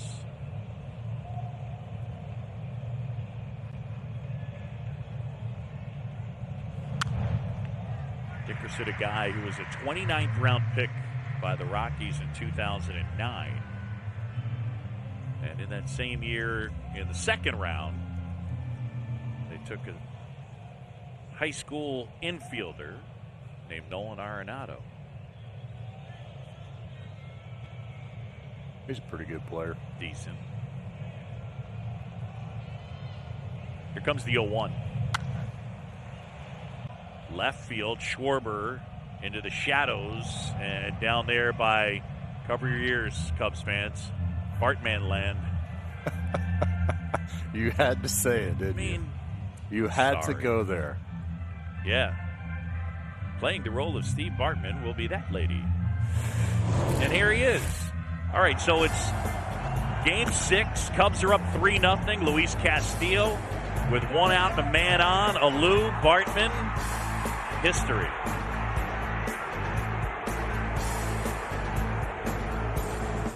A play that will forever be remembered. Marlins scored 8 runs in that inning. In fact, the Marlins scored 5 times in the 7th on Wednesday. The last time they scored that many runs in an inning in a postseason game was Game 6 of the 2003 NLCS, where the Bartman play was right in the middle of it. Now, I think worth stating that Alex Gonzalez booting Miguel Cabrera's ground ball was a pretty big play in that inning, but wow. Quite the understatement there, Boog. But I wonder if we were to here's that error. See this play here. I mean, they were getting at least one there, and I think they had a chance with Cabrera running to turn 2. But it's a play that Alex Gonzalez was a stud at shortstop. He grew up in South Florida playing with the likes of Alex Rodriguez, Mike Lowell, Raul Ibanez. He's a really good player. I wonder what percentage of Americans, if they really told the truth and they were sitting right there in Bartman's seat, wouldn't have done the exact same thing absolutely that he did. I know I would have. Yeah. I would be truthful, only I would have caught it. You know, Moises Alou would have never had a chance at that ball. Somebody throws beer on me, we're fighting. Now remember, if you're wondering what we're showing to you down that left field line, those seats, the configuration of the stadium is different because remember, for the longest time, the bullpens were down the line, right? So now the bullpens are under the seats in left center and right center, so the stands have gotten closer. So exactly where the Bartman seat is,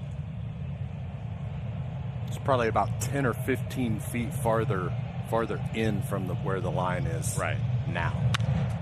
Bounce to the right side. Darvish getting over. Rizzo, Darvish, and they beat Dickerson. Good play right here. This is PFP, pitcher's fielding practice at its finest. This is a tough play by Rizzo for the simple fact that he underhands it as opposed to throwing it. They get a lot on that throw to be able to underhand it and get it there on time as Darvish is crossing first base. Oh, and he has to beat the runner. Anthony Rizzo, a brilliant defensive first baseman. Yeah, a little two-seamer underhand. That's right. Throw on the sinker. You know Riz. Yeah. 3 times he's won the Gold Glove. He's also won a Platinum Glove one of those years as the best defender in his league. Here's John Birdie now. Ball 1. Birdie has grounded out and singled. Formerly a first, or I should say 18th round pick of the Blue Jays. Let me say that again. Can I do that one more time? 2018. Read your writing, boo. Good Lord. He was a 3rd round pick. That's my final answer. Gosh. But anyway, he was drafted by the Blue Jays, debuted with them, and the Marlins signed him as a free agent a couple years ago. And he's a nice player. Scrappy, athletic, good speed.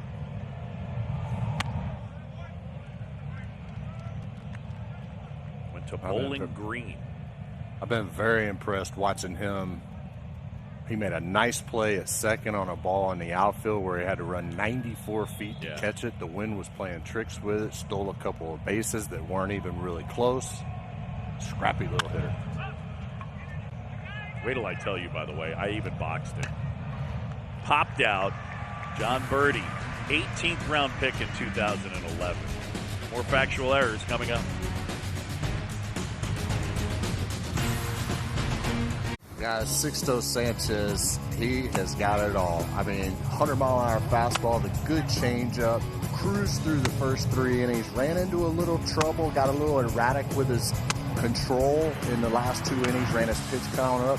But I tell you what, coming out here in Game 2 in his first postseason experience, I think the Miami Marlins will take 5 shutout from Sixto Sanchez. The pitcher will be Brad Boxberger, and KB gets into one, but the wind knocking it down and making the catch is Dickerson. All right, yeah, it fooled me, I swear. All right, let's take a look at our game track. It's brought to you by Geico.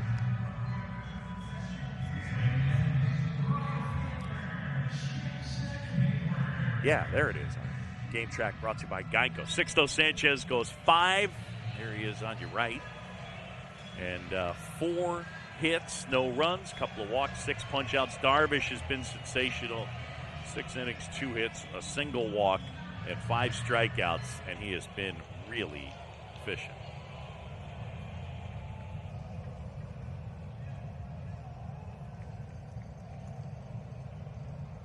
So Boxberger, who fires in a strike, a former Royal, former Diamondback, been with the Rays and the Padres.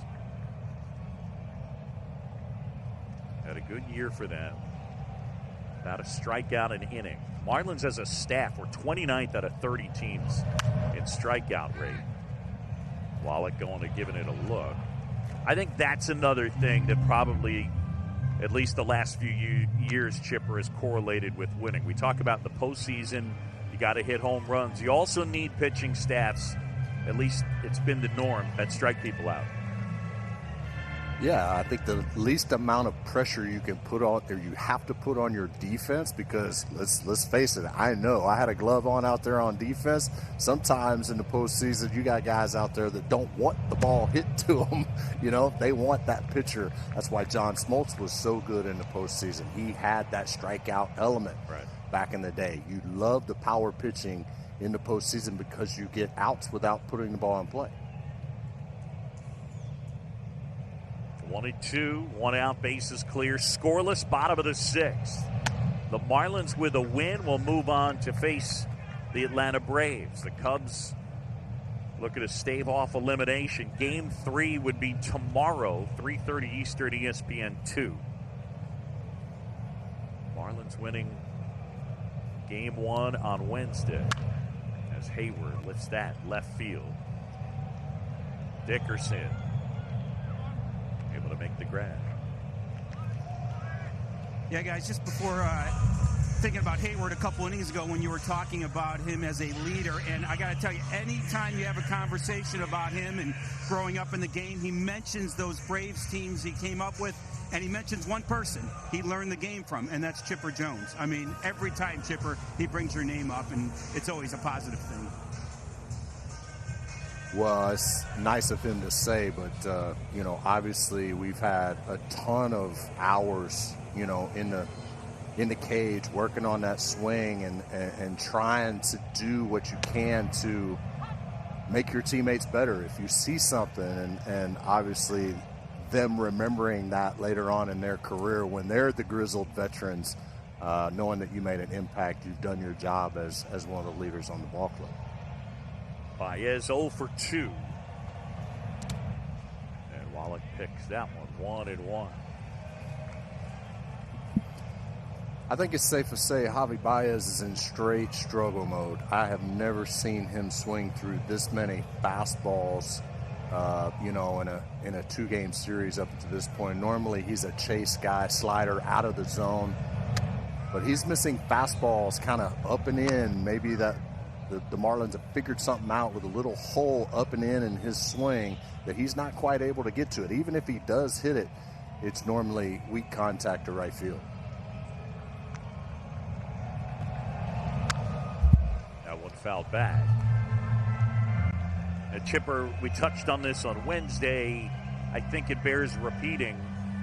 Teams in the postseason so far this year that have out-homered the opposition are 10-0. As this one gets to the late stages, it's just hard to ignore the idea that it seems likely that this one's going to turn on one swing. Well, especially as the shadows get closer and closer to the mound, it's going to get tougher and tougher to see, tougher and tougher to hit. Yeah, I mean, especially with the wind blowing the way it is, it's going to take one of those balls like Dickerson hit yesterday or in game 1 where he drove the ball out of the ballpark. This is to third, Anderson. 1, 2, 3. Boxberger gets him in order. We head to the 7th. There's still no score in game 2.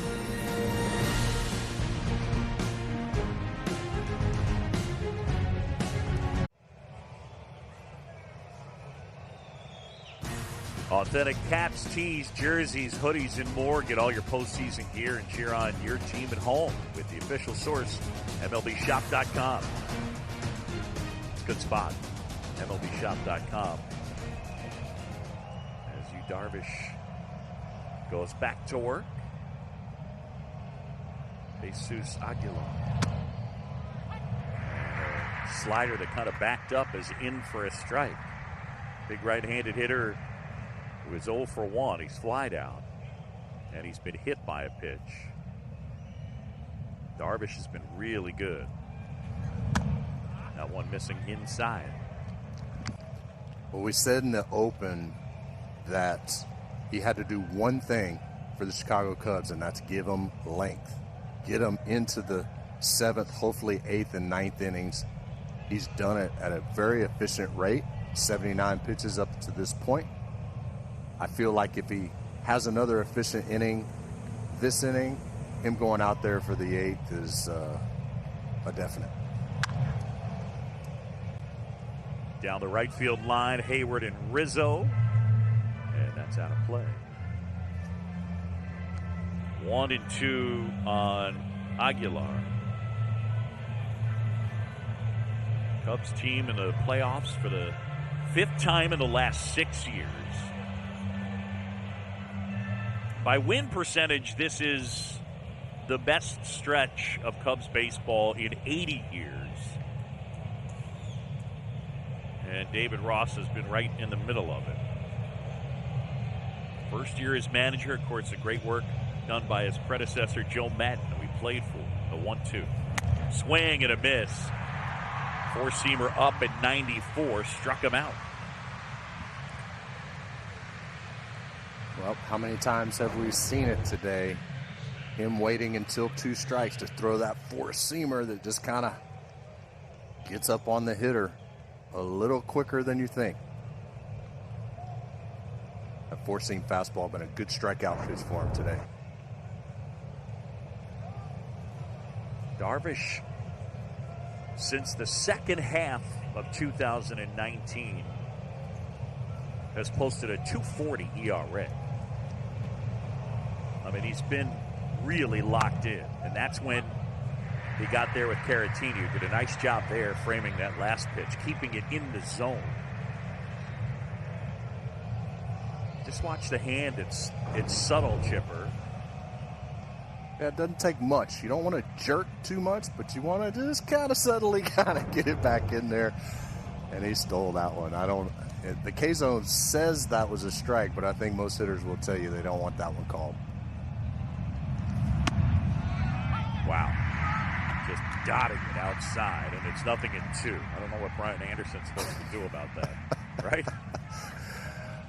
He's had a tough series. I'll tell you what, whenever you go up and into the corner of the strike zone and then down and away at the corner of the strike zone, there's not a whole heck of a lot you can do. You got to cover 2 feet. That's impossible.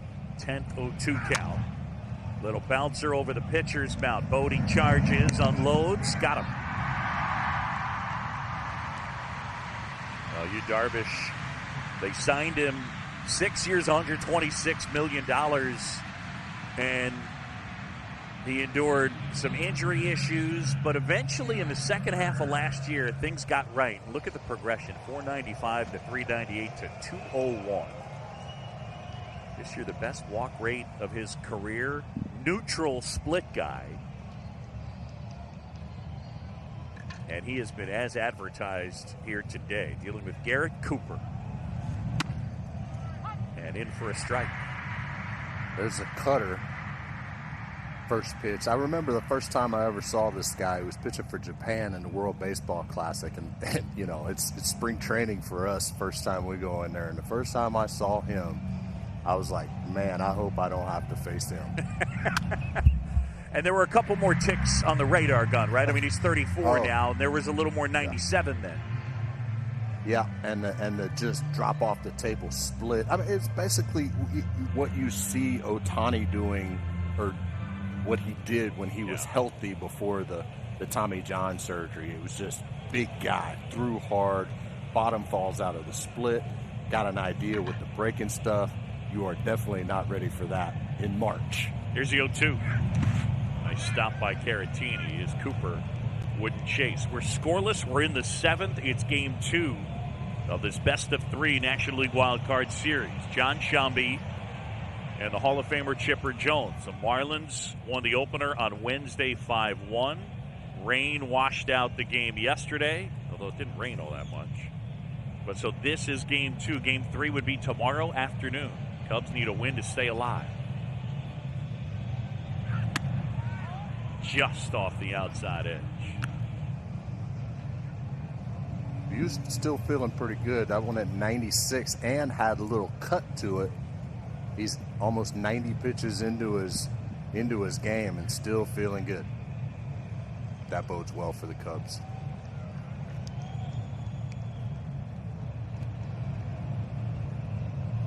Darvish ready. Here comes the 2-2. Uh-oh. That one hammered to left. Darvish with Schwarber back there looking, and that one is gone. Garrett Cooper will touch them all as he deposits it into the bleachers, and the Marlins have jumped out 1-0 on the blast by Cooper.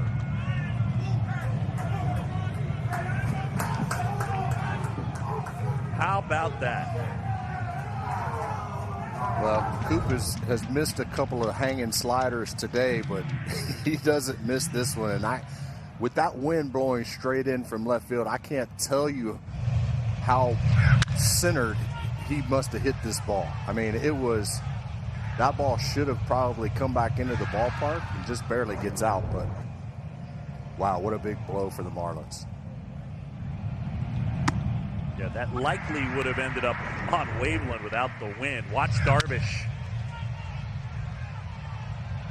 He kind of had a feeling at that point. He knew he made a mistake with it. Wanted that ball off the plate away to get a swing and a miss. Coop just a little out front, centered it perfectly. He gave up 5 homers the whole year. And a long ball has turned the tide in this one. Miami on top, 1-0.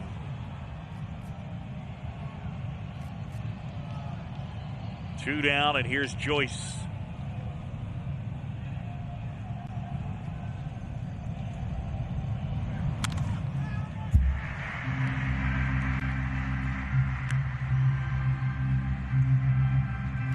So Yu Darvish giving up the home run. The Marlins, I mean, as a team, they only got a shade over 36% of their runs on homers, and yet so far in this series, 100% of their runs have come on homers. They were 27th in that department this year. Center field, Happ dives, can't get it. Now Schwarber's going to try and track it down. And Joyce will stop at second.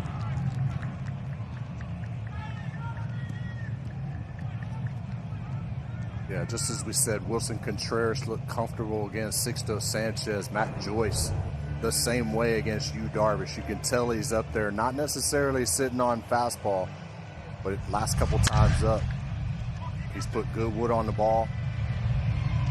Just gets it out of the reach of Ian Happ. Nice try there in center field. Just missed it. Yep. Just off the end. Tommy Hotovy, the pitching coach, as Joyce will go for a visit with Trey Hillman. There's Tommy Hotovy. 93 pitches for Darvish. And this game changing on one swing by Garrett Cooper. Craig Kimbrell get loose.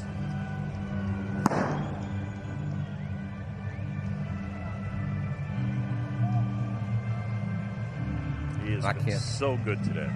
I can't tell you how important that swing was. Obviously, it could be a game winner in the grand scheme of things, but in this situation, in this game, as those shadows creep closer and closer to the mound, it's going to get harder and harder to pick up rotation on the baseball. You're going to see more defensive swings, less aggressiveness at the plate. Tough to hit. So Lewis Brinson will pinch run. Yeah, remember, guys, Cooper was the guy that had difficulty in the shadows on Wednesday. I wonder, Chipper, getting at least an at-bat there the other day, does that help him this time around in the shadows?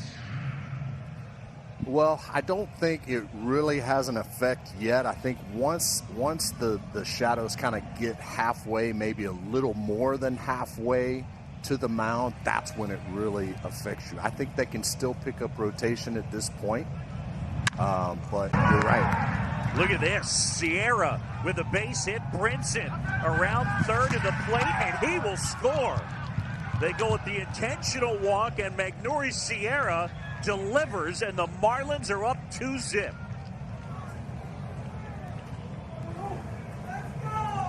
It's a great job of managing right here by Don Mattingly, getting speed out there at second base so that a base hit of any sort, even to the Platinum Glove winner out in right field, it will not matter.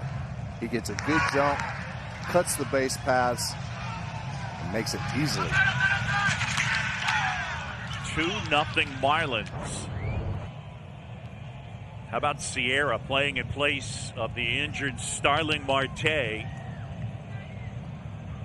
And yeah, we'll throw some win probability at you. 76%.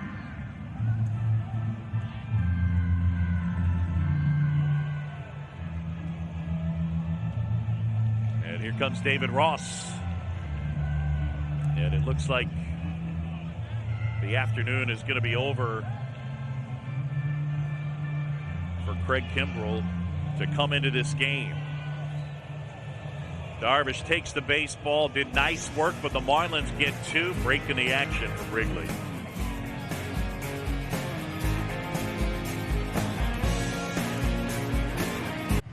David Ross got exactly what they wanted out of you, Darvish, today. Got him into the seventh. You see him, an exploding fastball, good breaking ball, kept hitters off balance all day. Good distribution of Ks, ground balls, fly balls. Got into the seventh inning and makes one mistake to Garrett Cooper. And it doesn't come back, gets him behind the 8 ball. And guys, they've tacked another one on since. Here comes Craig Kimbrell. Pumps in a fastball for a strike to Chad Wallach, your former teammate here. Trying to keep it right there at a 2-run deficit.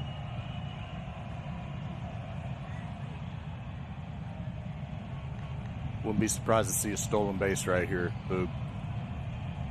Sierra can absolutely fly.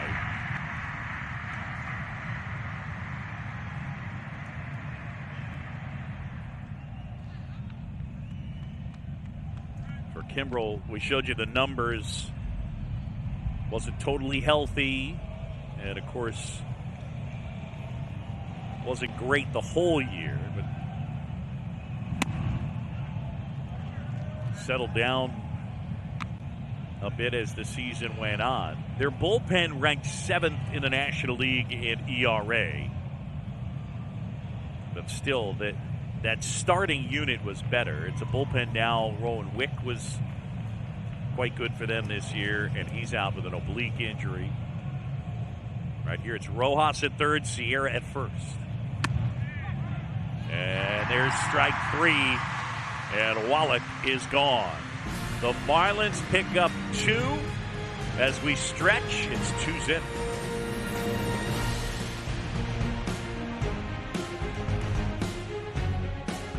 Back to the 2020 National League Wild Card Series presented by Hankook Tire. We head to the bottom of the 7th from Wrigley Field, and the Marlins have a 2-0 lead as they look to eliminate the Cubs. The right fielder, the South Florida native, Lewis Brinson grew up a Marlins fan. Pinch runner stays in the game. And Brad Boxberger delivers down low. Ball 1 to David Bote. 8-9-1 scheduled for the Cubs.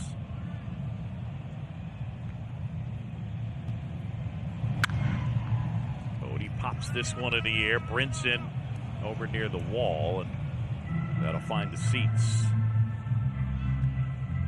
Boog, as we look at Brinson there in right field, we'd be remiss if we didn't talk about the impact that Matt Joyce had on the ball game today. Yeah. The big play out in right field earlier in the game to cut down Contreras at the plate, keep it a scoreless game, and then obviously after the Garrett Cooper homer, he doubles.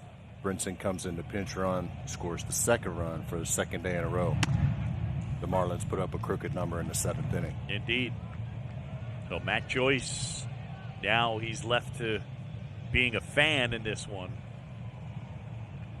but making an impact. That masked man is Don Mattingly.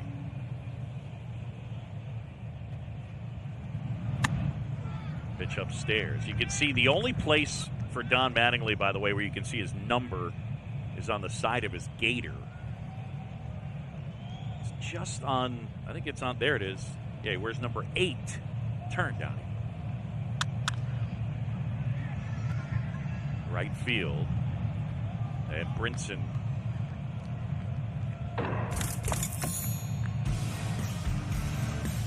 Here's that play.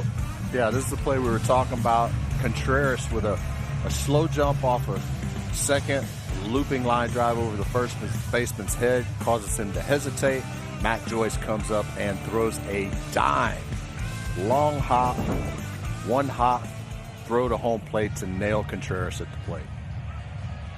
Boxberger is done, and we got ourselves a pitching change.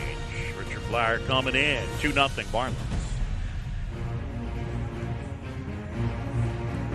Except thanks. We're going to football. What a day. New pitcher is Richard Blyer. Where did that baseball just come from?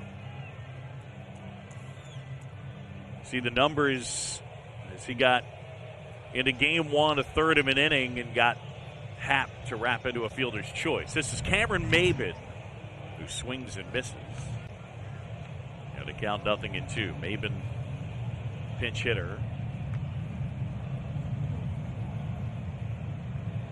Played most of the year with the Tigers. Time called good veteran presence for them. He has played all over the place. Look out. Blyer knocks it down. Maben sprinting for first. Throw. Pick out. Iasonia with the call. Let's see if Blyer's all right. Wow, that was hit hard. 100 miles an hour, the exit velocity. Nobody having any trouble with the shadows here. Cam centers that ball back up the middle. Blyer knocks it down. Stays within himself. And a good pick by Garrett Cooper over there at first base to get the out.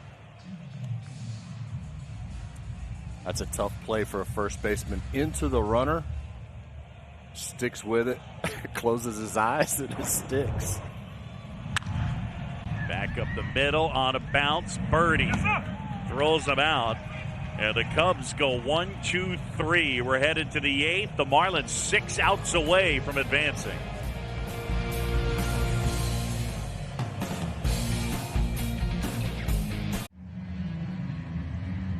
Welcome back. Wilson Contreras moves from the DH spot to catcher, so they lose the DH.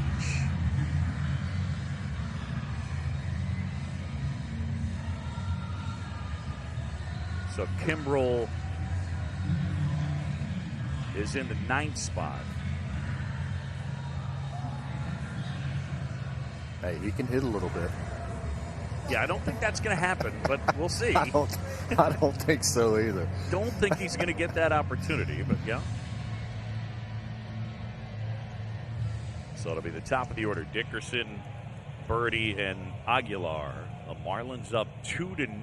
Boog Sciambi and the Hall of Famer Chipper Jones. Winner of this series takes on the Braves. The winner of tonight's game between the Cardinals and the Padres will take on the Dodgers. Dodgers won last night behind Clayton Kershaw, eliminated the Brewers.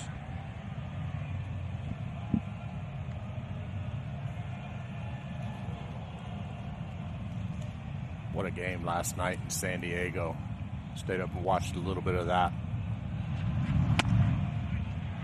97 with that heater. Yeah, indeed. Jack Flaherty goes for the Cardinals this evening, and he'll be opposed by Craig Stammen, who is making the start for the Padres. He's a reliever. It's the first start for him, I believe I read on the Twitter, since 2010. That's what the youngsters call it, right? The Twitter. Stammen owned me in his career, so he's fully capable of doing the job. I think if you were to look at the matchup, obviously you kind of think that the Cardinals have the better end of it, but Stammen, you think? He'll show up, he'll pitch well. No doubt. Foul back. Yeah, with the Nationals in 2010, he started 19 times. That's the last time that Craig Stammen started a big league game. That is a long time ago. And he threw one inning in game one of that series.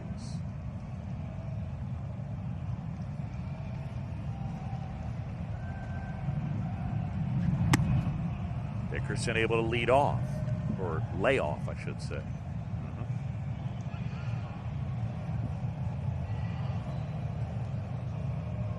Got to definitely give the advantage to the pitcher right here. We were full-blown shadows right now. He may have some clouds coming over, so it doesn't look as bad, but when it gets bright, it is virtually impossible to pick up rotation. And there it goes. Little bouncer foul. By the way, you were 0 for 8 against Craig Stammen in your career. That's pretty much ownage. Yeah. I have no batting average against him. 0.0.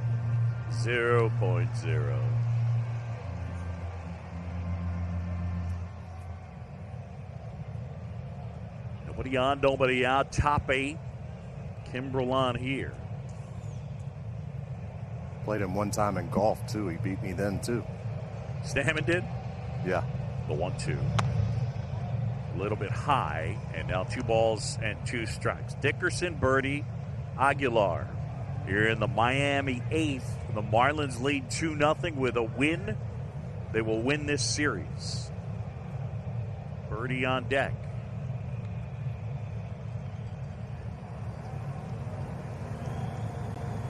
This will be the 8th pitch of the at-bat. Man, that missed by a lot.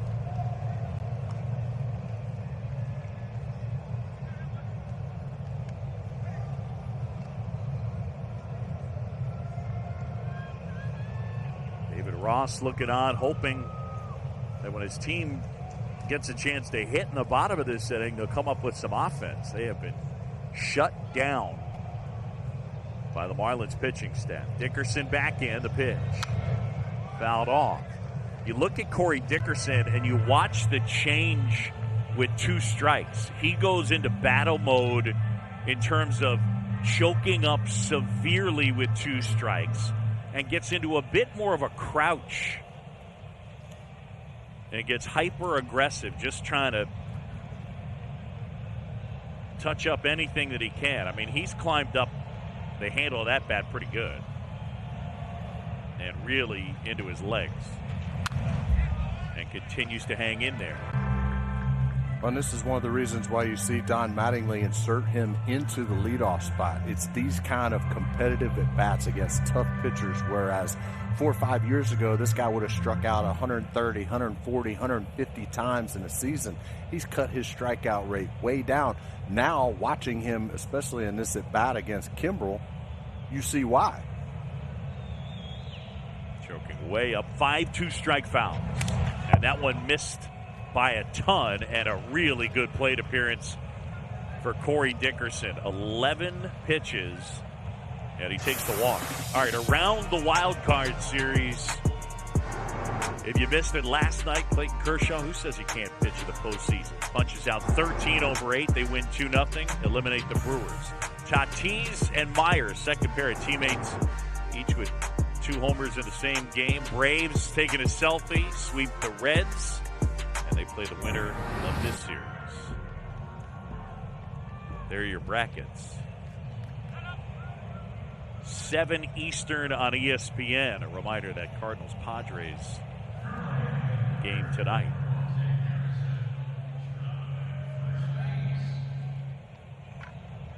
So a pinch runner at first, and Monte Harrison.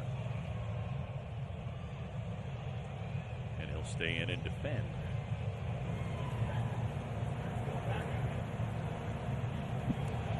Really good job by Dickerson. So a leadoff man aboard. Marlins looking to add on here in the 8th.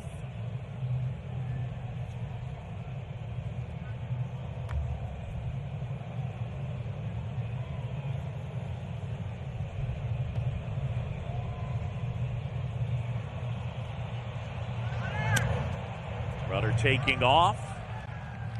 And a stolen base for Harrison. Well, that didn't take long, did it? You know, Craig Kimbrell, not all that quick to home plate. That combined with the fact that he tugs another fastball down and away. Wilson Contreras basically no shot at getting to Speedy Harrison in second. Yeah, made a wise decision to not give it a go. And now the 1-0 to Birdie. And ball that's out.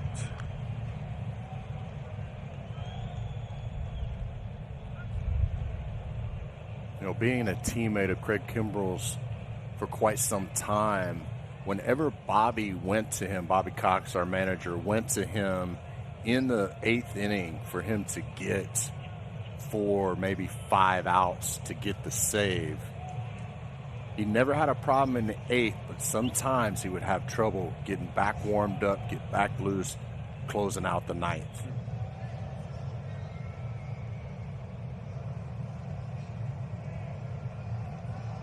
Trademark stare in as he hunches over. Birdie showed bunt for a second. And a bluff as Harrison is back in. Caratini started. Contreras now back there as Birdie checks the signs.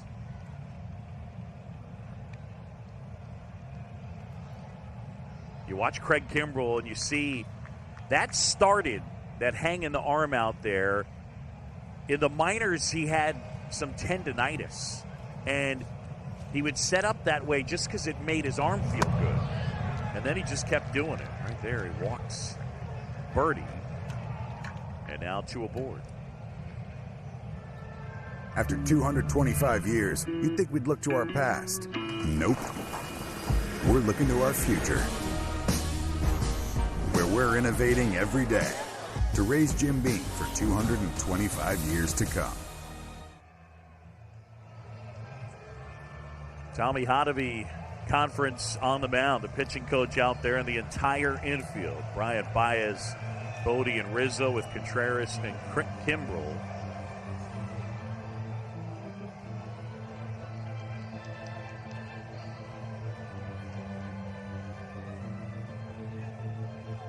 The Marlins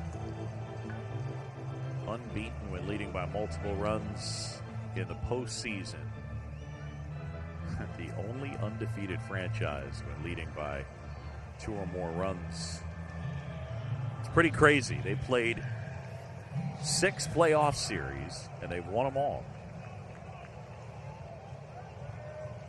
3-0 in 97. They beat the Braves in the LCS, and 3-0 in 03. I had to bring that up. Sorry. Here's the pitch. That's in for a strike.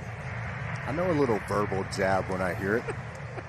I just, it's just sort of, we're not in the same room. I'm in Bristol, you're in Atlanta. It's kind of my way of saying, hey, buddy, how you doing?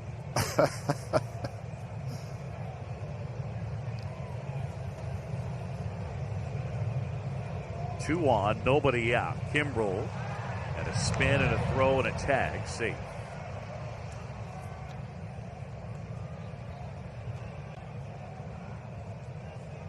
Harrison at second, Birdie at first, so good speed out there.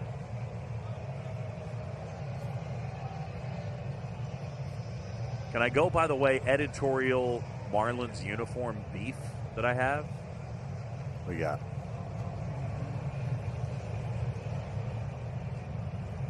Kimbrel taking lots of time here. And that's fouled off. The numbers and the letters with the black inside. It's nice if you got the HD TV and you're looking at the Marlins. But from 5 feet away, you can't read it. And from 5 feet away, you can't read the numbers or the letters. So if you're in the stands, you can't read anybody's number. And if you're the broadcaster, it's hard too. Clean that up. I feel better. So maybe if they had the orange more pronounced all the way around, would that help you? I don't know. But see how the orange is only in parts right there? If it was all the way around, right, all the numbers and letters would I mean, yeah. It's like a border. Yeah. But it's like a shadow numbers. They're the only ones with it. I can't think of another team that does that. Just hard to see. 0-2 hit hard. On a bounce, Baez to second one, and they get two. Well, that was a bullet, but they turned it into a 6-4-3 double play. Well, you hit it to the wrong spot right here. Obviously, ball's hit right on the button, but not too many better out there at shortstop than Javi Baez. Nice play on an in-between hop, backhand. Nice feed to second. Good turn by Bodie.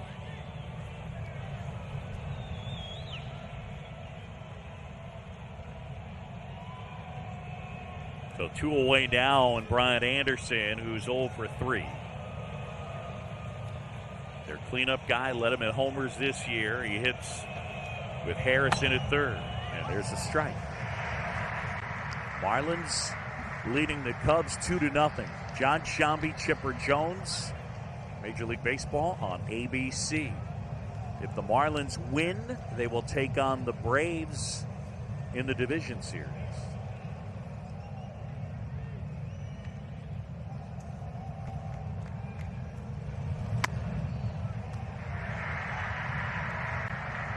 Kimbrel ahead, 0-2.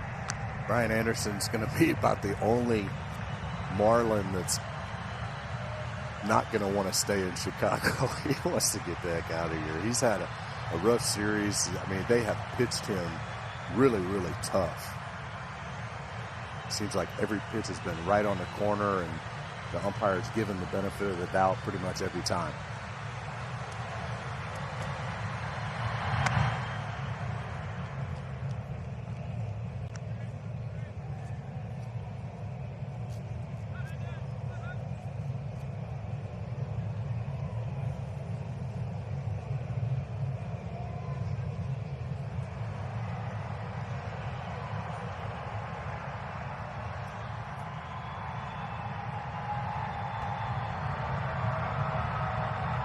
The 1-2 swing and a miss struck him out. We go to the bottom of the 8th. The Cubs down to their final 6 outs. 2-0 Miami. The Wild Card Series is presented by Hankook Tire. Never halfway.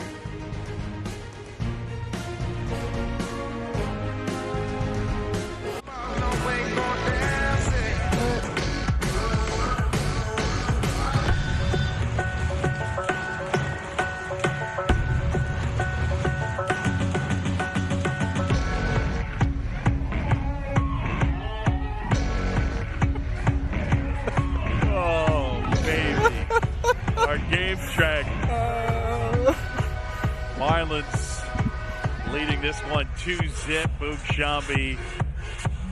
Yeah, that dancing fool, Hall of Famer Chipper Jones.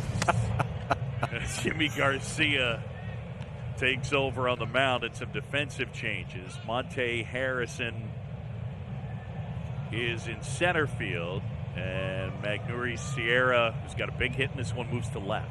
Marlins up 2-zip, 6 outs away. Garcia, who pitched in game 1 and fired a shutout inning, including a couple of punch-outs. He was great this year. 14 appearances, 0.60, and better than a strikeout an inning.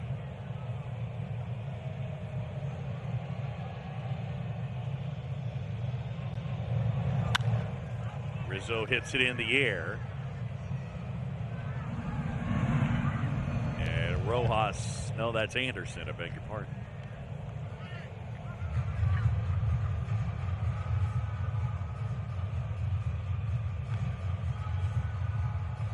So Sierra, Harrison, Brinson left to right. Anderson, Rojas, Birdie, and Cooper.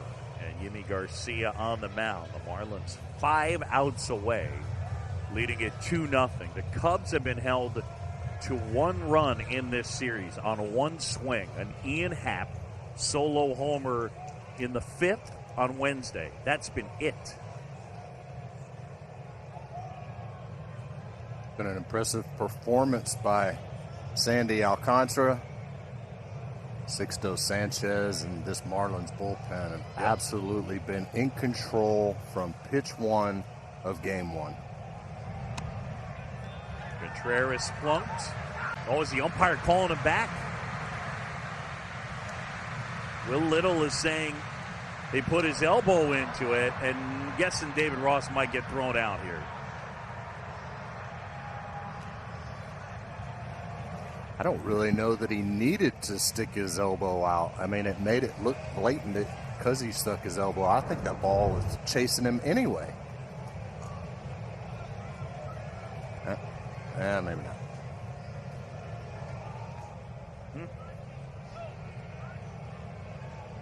That's a very crucial point in this game to make that call. You hardly ever see that actually called by a home plate umpire, and I don't know that I would have called it right there, to be honest with you. Yeah.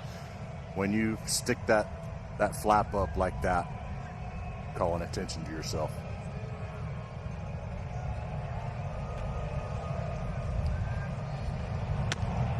Where's the bunt? There's the strike.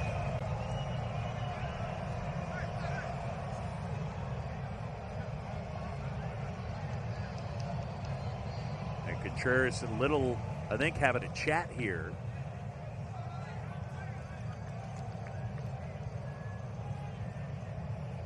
So it goes as a ball as he gets called back. And they have the shift on the infield. That time it hit him. Okay.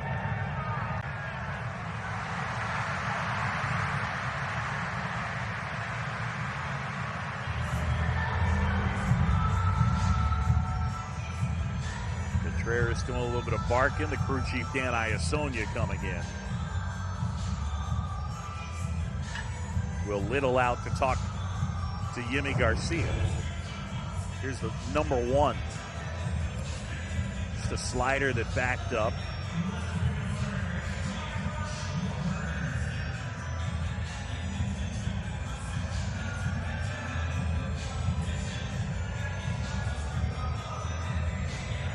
That one had a little more fuzz, a little more intent on it. I think the pitch before, Contreras and Garcia were kind of chirping at each other. That promoted Little to come out and get in between them. But you certainly don't want to bring the tying run to the plate, do that on purpose. Cubs are 3 for 22 with men on in this series.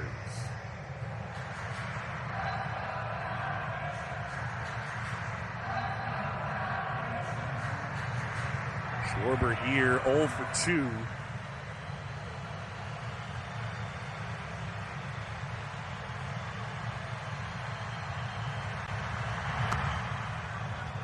And Garcia missing outside now 2-0. This is go time for Schwarber. Unbutton that top button, maybe even the second one. And Mel Stottlemyre Jr. coming out. And who knows? You saw Yimi Garcia and Wilson Contreras barking at each other, and maybe Garcia's still kind of stuck in that and agitated. But as Contreras chats with Craig Driver over there, no one is up in the Marlins' pen, and Sotomayor is trying to settle him down a little bit. He showed you Yimi Garcia's numbers. Small sample size, but he was really good.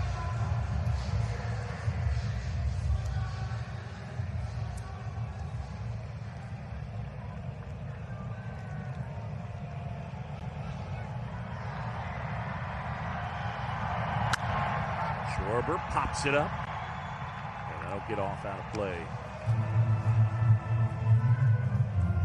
Kyle's done this to a ton of fastballs in the first two games of this series. He's gotten pitches to hit out over the plate, and we're used to seeing him drive those balls out of the ballpark. And he's just kind of up under him, shanking them to, over the third base dugout and to left field. See if he throws a little top hand into one. Center field, Harrison glides across and makes the grab. Contreras back to first, and there's 2 outs.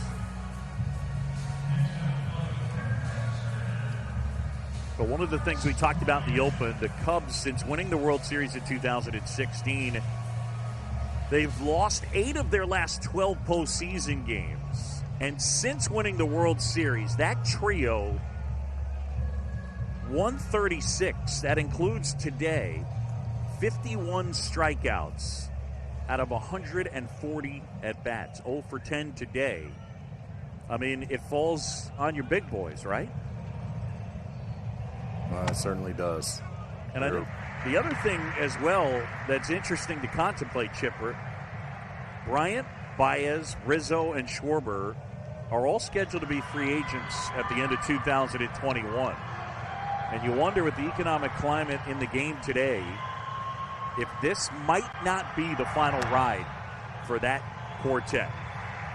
One of them may be moving for financials. Who knows? Trying to clear a little bit of payroll. But the bottom line is, since winning it all, they haven't hit. Well, that's the job of a GM in a big market. Theo Epstein's got to make some very tough, important decisions here pretty soon. Yeah.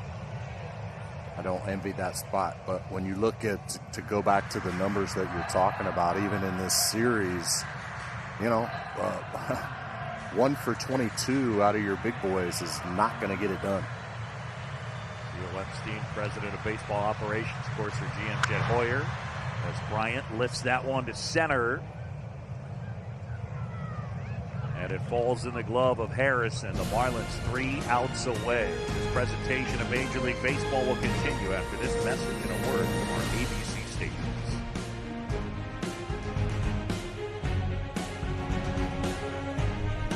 The Atlanta Braves getting past the Reds' first postseason series win since 2001.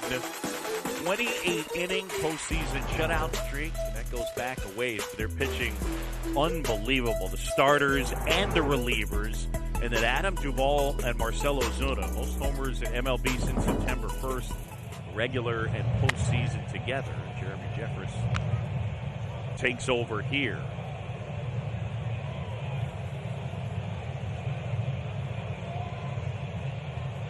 Appearances, game 1. He gave up the homer to Aguilar. Chipper Jones, what about the Braves and what about a matchup with the Marlins? Yeah, I can't imagine that too many people thought a series between the Atlanta Braves and the Cincinnati Reds would be as well pitched as it was, with those two potent offenses. So, the Braves come in, obviously pitching really, really well. They're going to have to. This is a good Marlins team, a team that gave them trouble throughout the year. If the Marlins do advance, it'll be a very intriguing matchup, and I look forward to it. The Braves have gotten some good starting pitching out of Ian Anderson and Kyle Wright of late, so we'll see if they can keep it going. Jeffers gets the chase And now 2-2. Cooper with the big swing in this one.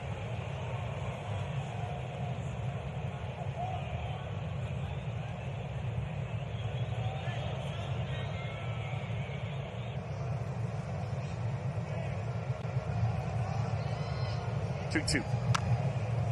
Little roller, third base side. Jeffers picks it up and throws him out at first. Nice play. Well, Don Mattingly trying to lead the Marlins into the division series. See that number 8 on his gaiter. Of course, in his playing career, he wore number 23. He chose number 8 specifically for a reason. That's for Yogi Berra. He said he wanted 23 to be a Yankee thing, and when he has managed and coached, he's worn number 8. And he said, Yogi Berra, the best person that I have ever been around. Pretty cool. That's awesome. That is really, and having met Yogi, I know exactly what he means. It is truly an honor to be in his presence. Ball one to Brinson, who I mentioned grew up in South Florida as a Marlins fan. He came over as a key piece in the Yelich trade. But, yeah, grew up a Marlins fan. For those of us at a certain age, it makes us feel old. Grew up a big Juan Pierre fan. He's gotten a chance to work with JP. He was one of the hardest workers I've ever seen in my life. That guy, really good player, and the work ethic second to none, and helping to mentor Brinson a bit. Jeffers now a 2-0. That's in for a strike. Marlins up 2-zip. John Shambi and Chipper Jones. We're in the 9th from an empty Wrigley Field. I'm in Bristol. Chipper is in Atlanta. Fans or no fans, you know the Marlins are going to celebrate if they eliminate the Cubs. Found that off his foot. What a thrill it must be to grow up the fan of a team and then to don that major league uniform. That must just be the coolest thing.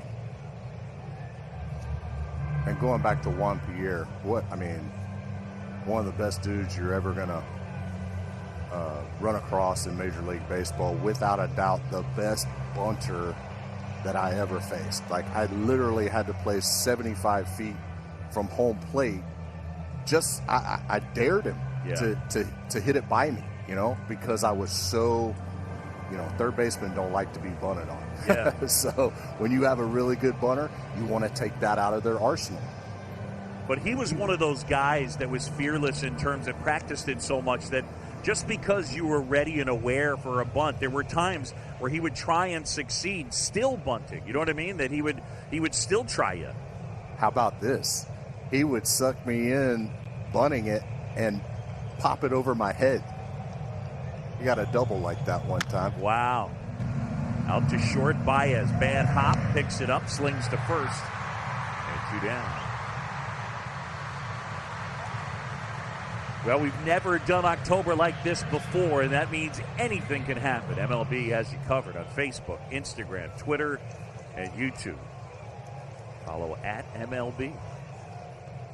From Wrigley Field, the Marlins 2 and the Cubs nothing. If you're just joining us, Marlins with 2 in the 7th. A homer by Garrett Cooper.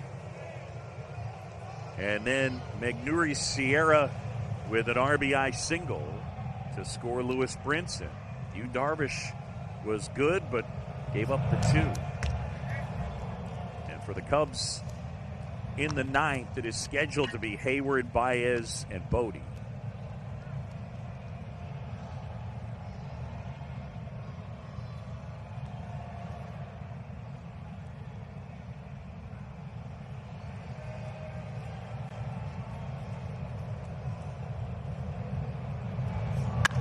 Hit hard. Nice play at third. Bryant gets up, throws him out, and Rizzo with the stretch. Heck of a play. Stole extra bases from Rojas. We go to the 9th. Our coverage of Marlins Cubs will continue on ESPN. Let's take you to New York for a special report. Now, here's George Stephanopoulos.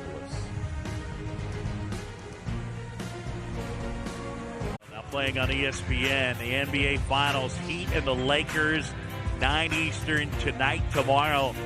ESPN 7:30 Eastern, number 4 Georgia hosting number 7 Auburn between the hedges. And that's followed by our UFC Fight Night main card from Fight Island in Abu Dhabi. And Monday Night Football, Aaron Rodgers. The 3-0 Packers hosting the Falcons at Lambeau. Former Cub and their closer, Brandon Kinsler, is on here. And he is 3 outs away from putting the Marlins in the division series. Kinsler gave up a double and then got the next 3 in the 9th on a Wednesday. Yeah, not an overpowering closer right here, but good movement on his sinker. And he will not throw the ball down the middle. He will live on the corners. Hayward 1 for 2, and that one is inside. A hit by pitch, a single, and he's flied out.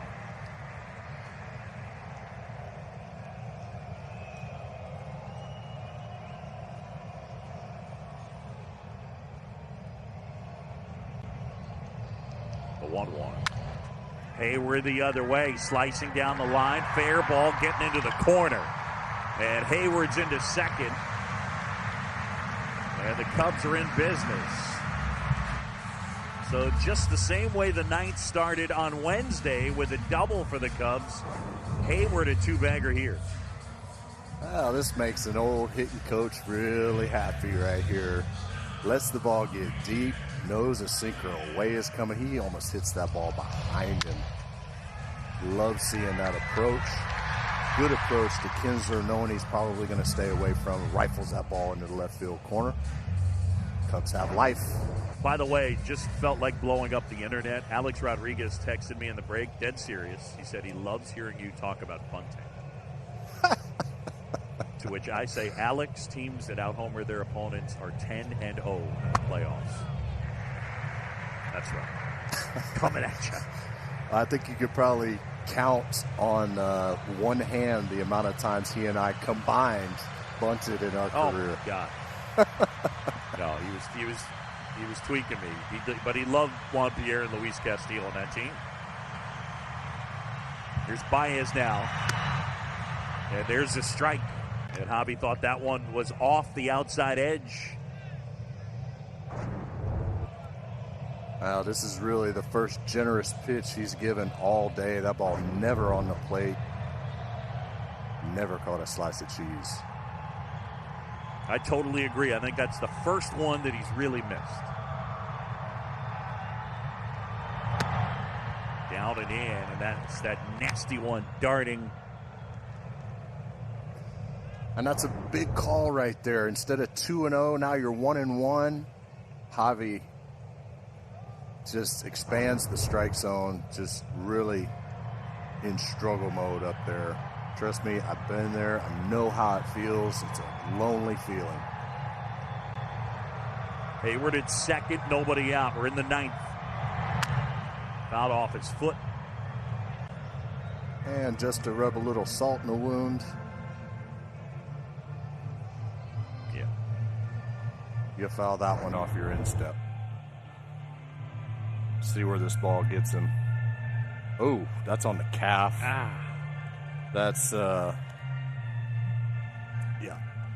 He will have a bruise all the way down to his ankle at some point. That hurts so bad.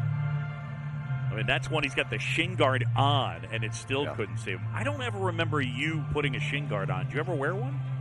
Oh, yeah. Yeah. Both sides? Not very often, because when I ran, I would never put it on tight enough, and when I would run down to first base, it would be flapping around off my leg.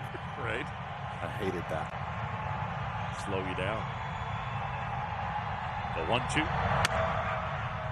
Outside corner, ring him up, and Baez is gone. Kinsler gets the strikeout. Well, he got the benefit of the doubt on the first strike. But this one right here, there's no doubt about that one. That ball's got a good 6 to 8 inches of run, and it catches just. That's an unhittable pitch for a right-handed hitter. You give up on it because it looks 6 to 8 inches outside, and it just tails back over the outside corner. So one down, and here is Bodie, who's 0 for 3 with a strikeout. He's flied out twice. Ball 1. Luke Shambi, Chipper Jones, 9th inning, game 2. Cubs down to their final 2 outs in their season. Miami winning on Wednesday 5-1.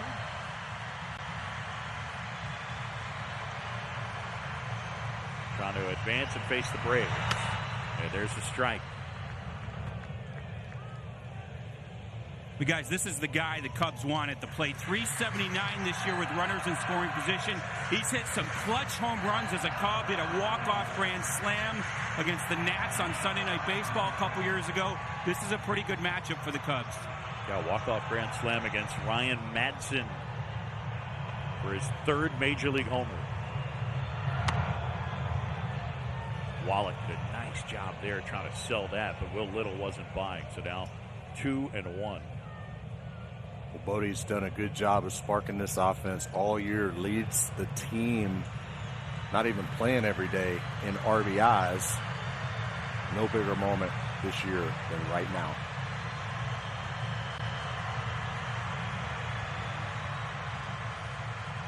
Here's a 2-1.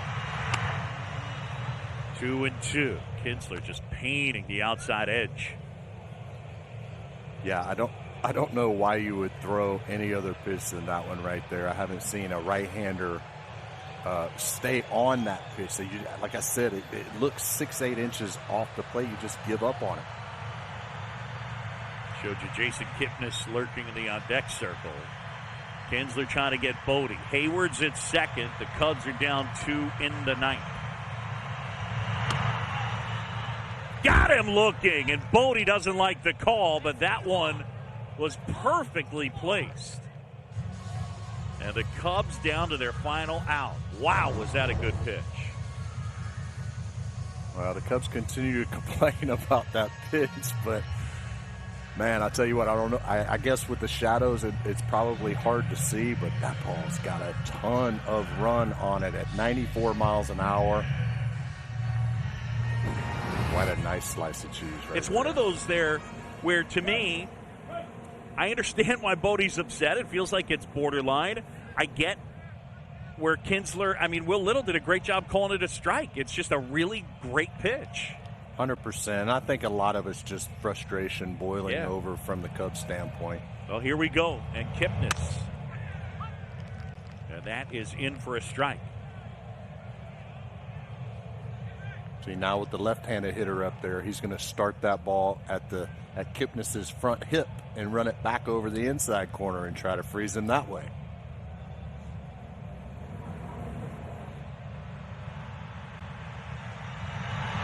Too high that time. Hayward at second. Kipnis represents the tying run. Jason, who started in game 1, went 0 for 2 with a walk. In the regular year, hit .237 with 3 homers. A veteran and native of Chicago. Yeah, the bottom feeders trying to advance. They took that the first weekend of the season. A Phillies broadcaster said you can't lose games to bottom feeders like the Marlins, and they're now wearing T-shirts that say bottom feeders. In batting practice, they get it hung up near their dugout as a motivator. There, the back end of that dugout, you can see it. Well, every team has a rallying cry. Fortunately for the Marlins, it came in the rare form of a reporter from Philadelphia. And they went in there, won 2 of 3. And then the COVID test came. Swing and a liner foul. And they won 2 of 3. Played July 26th in Philly and then didn't play again until August 4th. 174 roster moves. Don Mattingly took a team that lost 105 games last year. Used 61 players this season. Should be a shoo-in for National League Manager of the Year. Wallach out to the mound. Rojas in.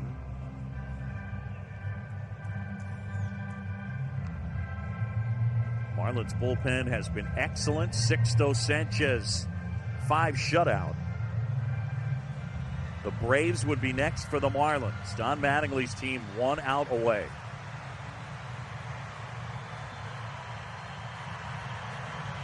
And the veteran, Brandon Kinsler. 2-2 to Kipnis. Off the end of the bat, foul.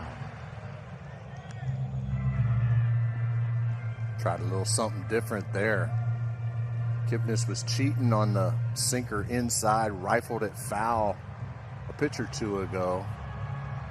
This time he throws a little wrinkle, maybe a little slider down and in. Just got a piece of it.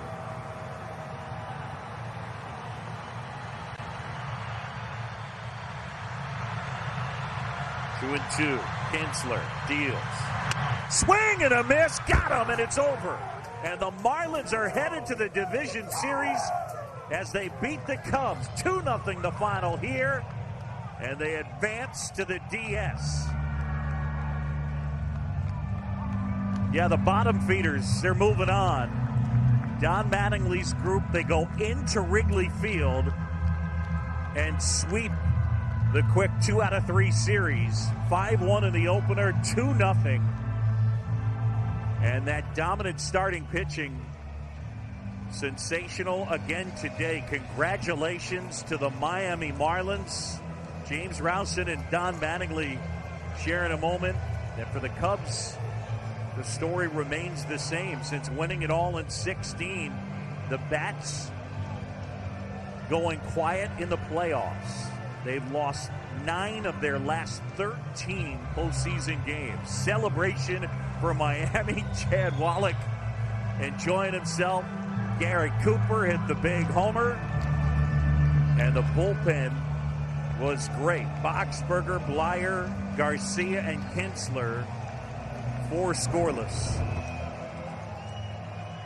And the final out. Exactly what we talked about right there, that comeback fastball. It is tough to pull the trigger on, even tougher to keep fair, and you're about to see some serious raw emotion from all of these Miami Marlins. That's a cool feeling.